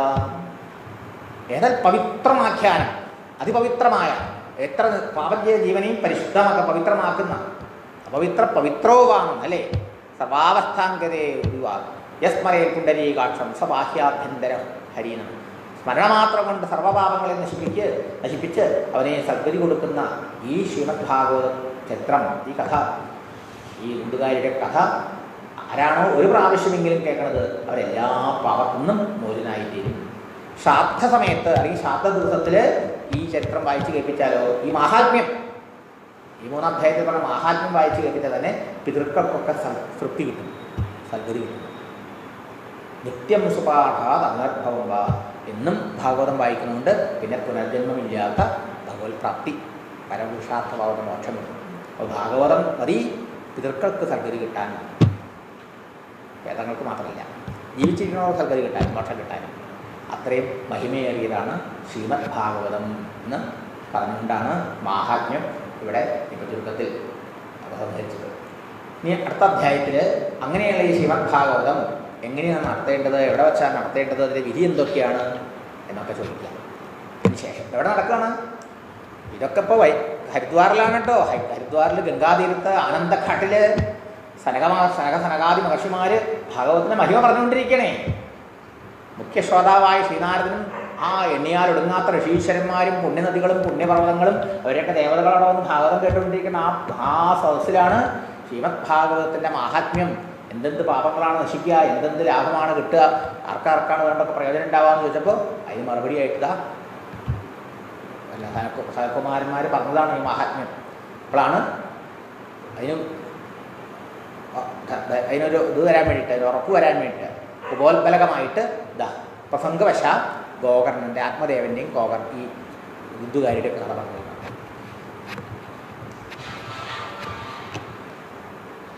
ഇനി മാഹാത്മ്യം പറഞ്ഞതിന് ശേഷം അവിടെ ഭാഗവതം സപ്താഹമായിട്ട് ഈ സനകാദികൾ നടത്തും. അതിൻ്റെ അവസാനത്തിൽ ഭഗവാൻ അവിടെ എഴുന്നള്ളി അവരെയൊക്കെ അനുഗ്രഹിക്കും. ആദ്യം തന്നെ വേണ്ടത് ശ്രീമദ് ഭാഗവത സപ്താഹം നടത്തണം എന്നുള്ള സങ്കല്പം വെച്ചാൽ അതിന് പറ്റിയ സ്ഥലവും വിശാലമായ സ്ഥലത്ത് വെച്ച് നടത്തണം. അതാണ് ധാരാളം ആൾക്കാരെ ക്ഷണിച്ചു വരുത്തണം. എന്തുകൊണ്ട്? സ്വന്തം ഇതിൻ്റെ മഹിമ അറിഞ്ഞു വരണവർ കുറവായിരിക്കട്ടെ. പല പല പല പല തിരക്കുകളിലും ബഹളങ്ങളിലും പെട്ട് അതിനൊക്കെ പ്രാധാന്യം കൊടുത്ത് അതൊക്കെ ഉണ്ട് അറിയാം. പക്ഷെങ്കിലും പൊതുവെ ആൾക്കാർ പാപശക്തി കൊണ്ട് പോകില്ല എന്നാണ്. അതുകൊണ്ട് പ്രത്യേകം കല്യാണത്തിനൊക്കെ ആൾക്കാരെ ക്ഷണിച്ചു വരുത്തണമായി ക്ഷണിച്ചു വരുത്തണം എന്നാണ്. 7 ദിവസം നീണ്ടു നിൽക്കുന്ന ദേശേ തഥാസയം വാർത്ത, നാനാദേശങ്ങളിലേക്ക് ഇതിൻ്റെ പരസ്യം, അഡ്വർടൈസ്മെൻറ്റ് വേണം. നാനാദേശങ്ങളിൽ അറിയിക്കുന്ന ആൾക്കാർ എവിടെ ഭാഗവത സപ്താഹം നടക്കാൻ പോകുന്നുണ്ട്, ഭവിഷ്യത്ത് കഥായാത്ര 7 ദിവസം നീണ്ടു നിൽക്കുന്ന ഭഗവത് കഥാപ്രവാഹം നടക്കാൻ പോവാണ്, സജ്ജന സംസം നടക്കാൻ പോവാണ്. ആഗന്തവ്യം കുടുംബവി, നിങ്ങളെല്ലാവരും കുടുംബത്തോടുകൂടി വരണം. എന്തിനങ്ങനെ ക്ഷണിക്കുന്നത്? അപ്പം ആദ്യം വേണ്ടത് ഈ വിശാല മനസ്സിൽ ഈ ഭാഗവതത്തിന് ഇത്രയും മഹിമയുണ്ടെന്ന് അറിഞ്ഞാൽ ഈ ഭാഗവതം എത്ര കണ്ട ആൾക്കാരെ കേൾപ്പിക്കാൻ കഴിയാം, അത്ര കണ്ട ആൾക്കാരെ കേൾപ്പിക്കണം എന്നൊരു വിചാരം ഉണ്ടാവണം. കാരണം അത്രയും ആൾക്കാർ ഇത് കേട്ടാൽ രക്ഷപ്പെടുമല്ലോ. അതാണ് അതിൻ്റെ മഹിമ അറിയുമ്പോൾ അത്ര അധികം ആൾക്കാരെ കേൾപ്പിക്കണം എന്നുള്ള വിശാല മനസ്സിൽ ഉണ്ടാവണം. സ്വയം നമ്മൾ ക്ഷണിച്ചു എന്ന് വരുമ്പോൾ അവർ താല്പര്യം ഉണ്ടാവില്ല. സിനിമയിലും മറ്റുപോലുള്ള കാര്യങ്ങളൊക്കെ താല്പര്യം എന്ത് കഥ അവർക്ക് മാറ്റം ഉണ്ടാവുകയും ചെയ്യുന്നുണ്ട്. അതുപോലെ പല ആൾക്കാരും പാപത്തിൻ്റെ ശക്തി കൊണ്ട് അവർക്ക് അതിൽ ശ്രദ്ധയും താല്പര്യമൊന്നും ഉണ്ടായിരുന്നില്ല. അതുകൊണ്ടാണ് കല്യാണത്തിനൊക്കെ ക്ഷണിക്കണ മതി പ്രത്യേകം ക്ഷണിച്ചു വരണം എന്ന് പറയുന്നത്. അപൂർവ രസരൂപാവൈ കഥാചാത്ര ഭവിഷ്യതി. 7 ദിവസം നീണ്ടു നിൽക്കുന്ന സജ്ജനങ്ങളുടെ സമാജമാണ്. വലിയ ആ സമ്മേളനമാണ് നടക്കാൻ പോണത്. ഇവിടെ ഭഗവാന്റെ കഥ 7 ദിവസം നിരന്തരമായി നടക്കാൻ പോവുകയാണ്. അതുകൊണ്ട് ആ ഭാഗവതാമൃതം കുടിക്കാൻ വേണ്ടി, പാനം ചെയ്യാൻ വേണ്ടി, അതിൻ്റെ രസം അറിയുന്ന ആളുകളെ നിങ്ങൾ കൂട്ടം കൂട്ടായിട്ട് വന്നു ചെയ്യണം. എല്ലാ ദിവസവും വരെയാണ് വേണ്ടത്. എല്ലാ ദിവസവും വരാൻ കഴിഞ്ഞില്ലെങ്കിൽ 1 ദിവസമെങ്കിലും വരണട്ടോ എന്ന് പ്രത്യേകം ക്ഷണിക്കുന്നത്. സർവഥാ ആഗമനം കാര്യം എപ്പോഴും എന്നും വരികയാണ് വേണ്ടത്. അതിനെ പറ്റിയെങ്കിൽ 1 ദിവസം, 1 ദിവസം പറ്റിയോ ഒന്ന് വന്നു പോവുമെങ്കിലും വേണട്ടോ. ഇങ്ങനെ കാര്യമായി ക്ഷണിക്കണം. അങ്ങനെ വരുമ്പോൾ അവർ ഒന്നും വരാണ്ടിരിക്കില്ല. അങ്ങനെ ഒന്ന് വന്നു, അവിടെ വന്നു, അതിൻ്റെ ഇത്തിരിയെങ്കിലും കാതിൽ കയറി എന്ന് വിചാരിച്ചാൽ പിന്നെ ഭഗവാൻ അവരെ ആകർഷിച്ചോളൂ. അത്രയാണ് ഭാഗവതത്തിൻ്റെ സപ്താഹം നടത്താമെന്ന് വിചാരിക്കുമ്പോൾ ആൾക്കാരുടെ വിചാരം. പിന്നെ വിശാലമായ ആൾക്കാർക്ക് ഇരിക്കാൻ സൗകര്യമുള്ള വിശാലമായ സ്ഥലം ഉണ്ടാവണം. അതൊക്കെ അടിച്ച് കുറച്ച് വൃത്തിയാക്കി ചാണം കൊണ്ടൊക്കെ മെഴുകി കോലമൊക്കെ ഇട്ട് അലങ്കാരമൊക്കെ ചെയ്ത് ഒരു മണ്ഡപം പ്രത്യേകം ഉണ്ടാക്കി ആ മണ്ഡപത്തിൽ 7 ലോകങ്ങളുണ്ട്. ആ 7 ലോകങ്ങളൊക്കെ സങ്കല്പിച്ച് അവിടെയുള്ള മഹർഷിമാരൊക്കെ ഉത്തലോകങ്ങളിലൊക്കെ പുണ്യാത്മാക്കളാണല്ലോ ഇരിക്കുന്നത്. ദേവന്മാർ, ഋഷിമുള്, അങ്ങനെയുള്ള ആ മഹർഷിമാരുടെയൊക്കെ സാന്നിധ്യം അവിടെയുണ്ട്. അവരൊക്കെ അനുഗ്രഹം ഉണ്ടാവണമെന്നൊക്കെ അവരോട് പ്രാർത്ഥിച്ച് അതല്ലേ പുൽത്തോല കൊണ്ടും മാലകളെ കൊണ്ടൊക്കെ ആ മണ്ഡലമൊക്കെ വിധാനം ചെയ്ത് അലങ്കരിച്ച് ഈ ക്ഷണിച്ചു വരുത്തിയ ആൾക്കാർക്കൊക്കെ അവരുടെ അർഹതയ്ക്കനുസരിച്ച് പ്രത്യേകം ഇരിക്കാനുള്ള ഇരിപ്പിടങ്ങളൊക്കെ തയ്യാറാക്കി അങ്ങനെയൊക്കെ വേണം ഭാഗവതം നടത്താനെന്നാണ്. നാളെ പറയാം. നമാമി നാരായണ പാദപങ്കജം കരോമി നാരായണ പൂജനം സദാ വദാമി നാരായണ നിർമ്മലം സ്മരാമി നാരായണ തത്വമൗവ്യയം നാരായണ നാരായണ നാരായണ നാരായണ നാരായണ നാരായണ നാരായണ നാരായണ നാരായണ നാരായണ നാരായണ നാരായണ നാരായണ നാരായണ നാരായണ നാരായണ സർവത്ര ഗോവിന്ദനാമ സങ്കീർത്തനം ഗോവിന്ദ ഗോവിന്ദ. ഓം സ്വസ്തി പ്രജാഭ്യഃ പരിപാലയന്താം ന്യായേന മാർഗേണ മഹിം മഹീഷാഃ ഗോബ്രാഹ്മണേഭ്യഃ ശുഭമസ്തു നിത്യം ലോകാഃ സമസ്താഃ സുഖിനോ ഭവന്തു. കായേന വാചാ മനസേന്ദ്രിയൈർവാ ബുദ്ധ്യാത്മനാ വാ പ്രകൃതേ സ്വഭാവാത് കരോമി യദ്യൽ സകലം പരസ്മൈ നാരായണായേതി സമർപ്പയാമി.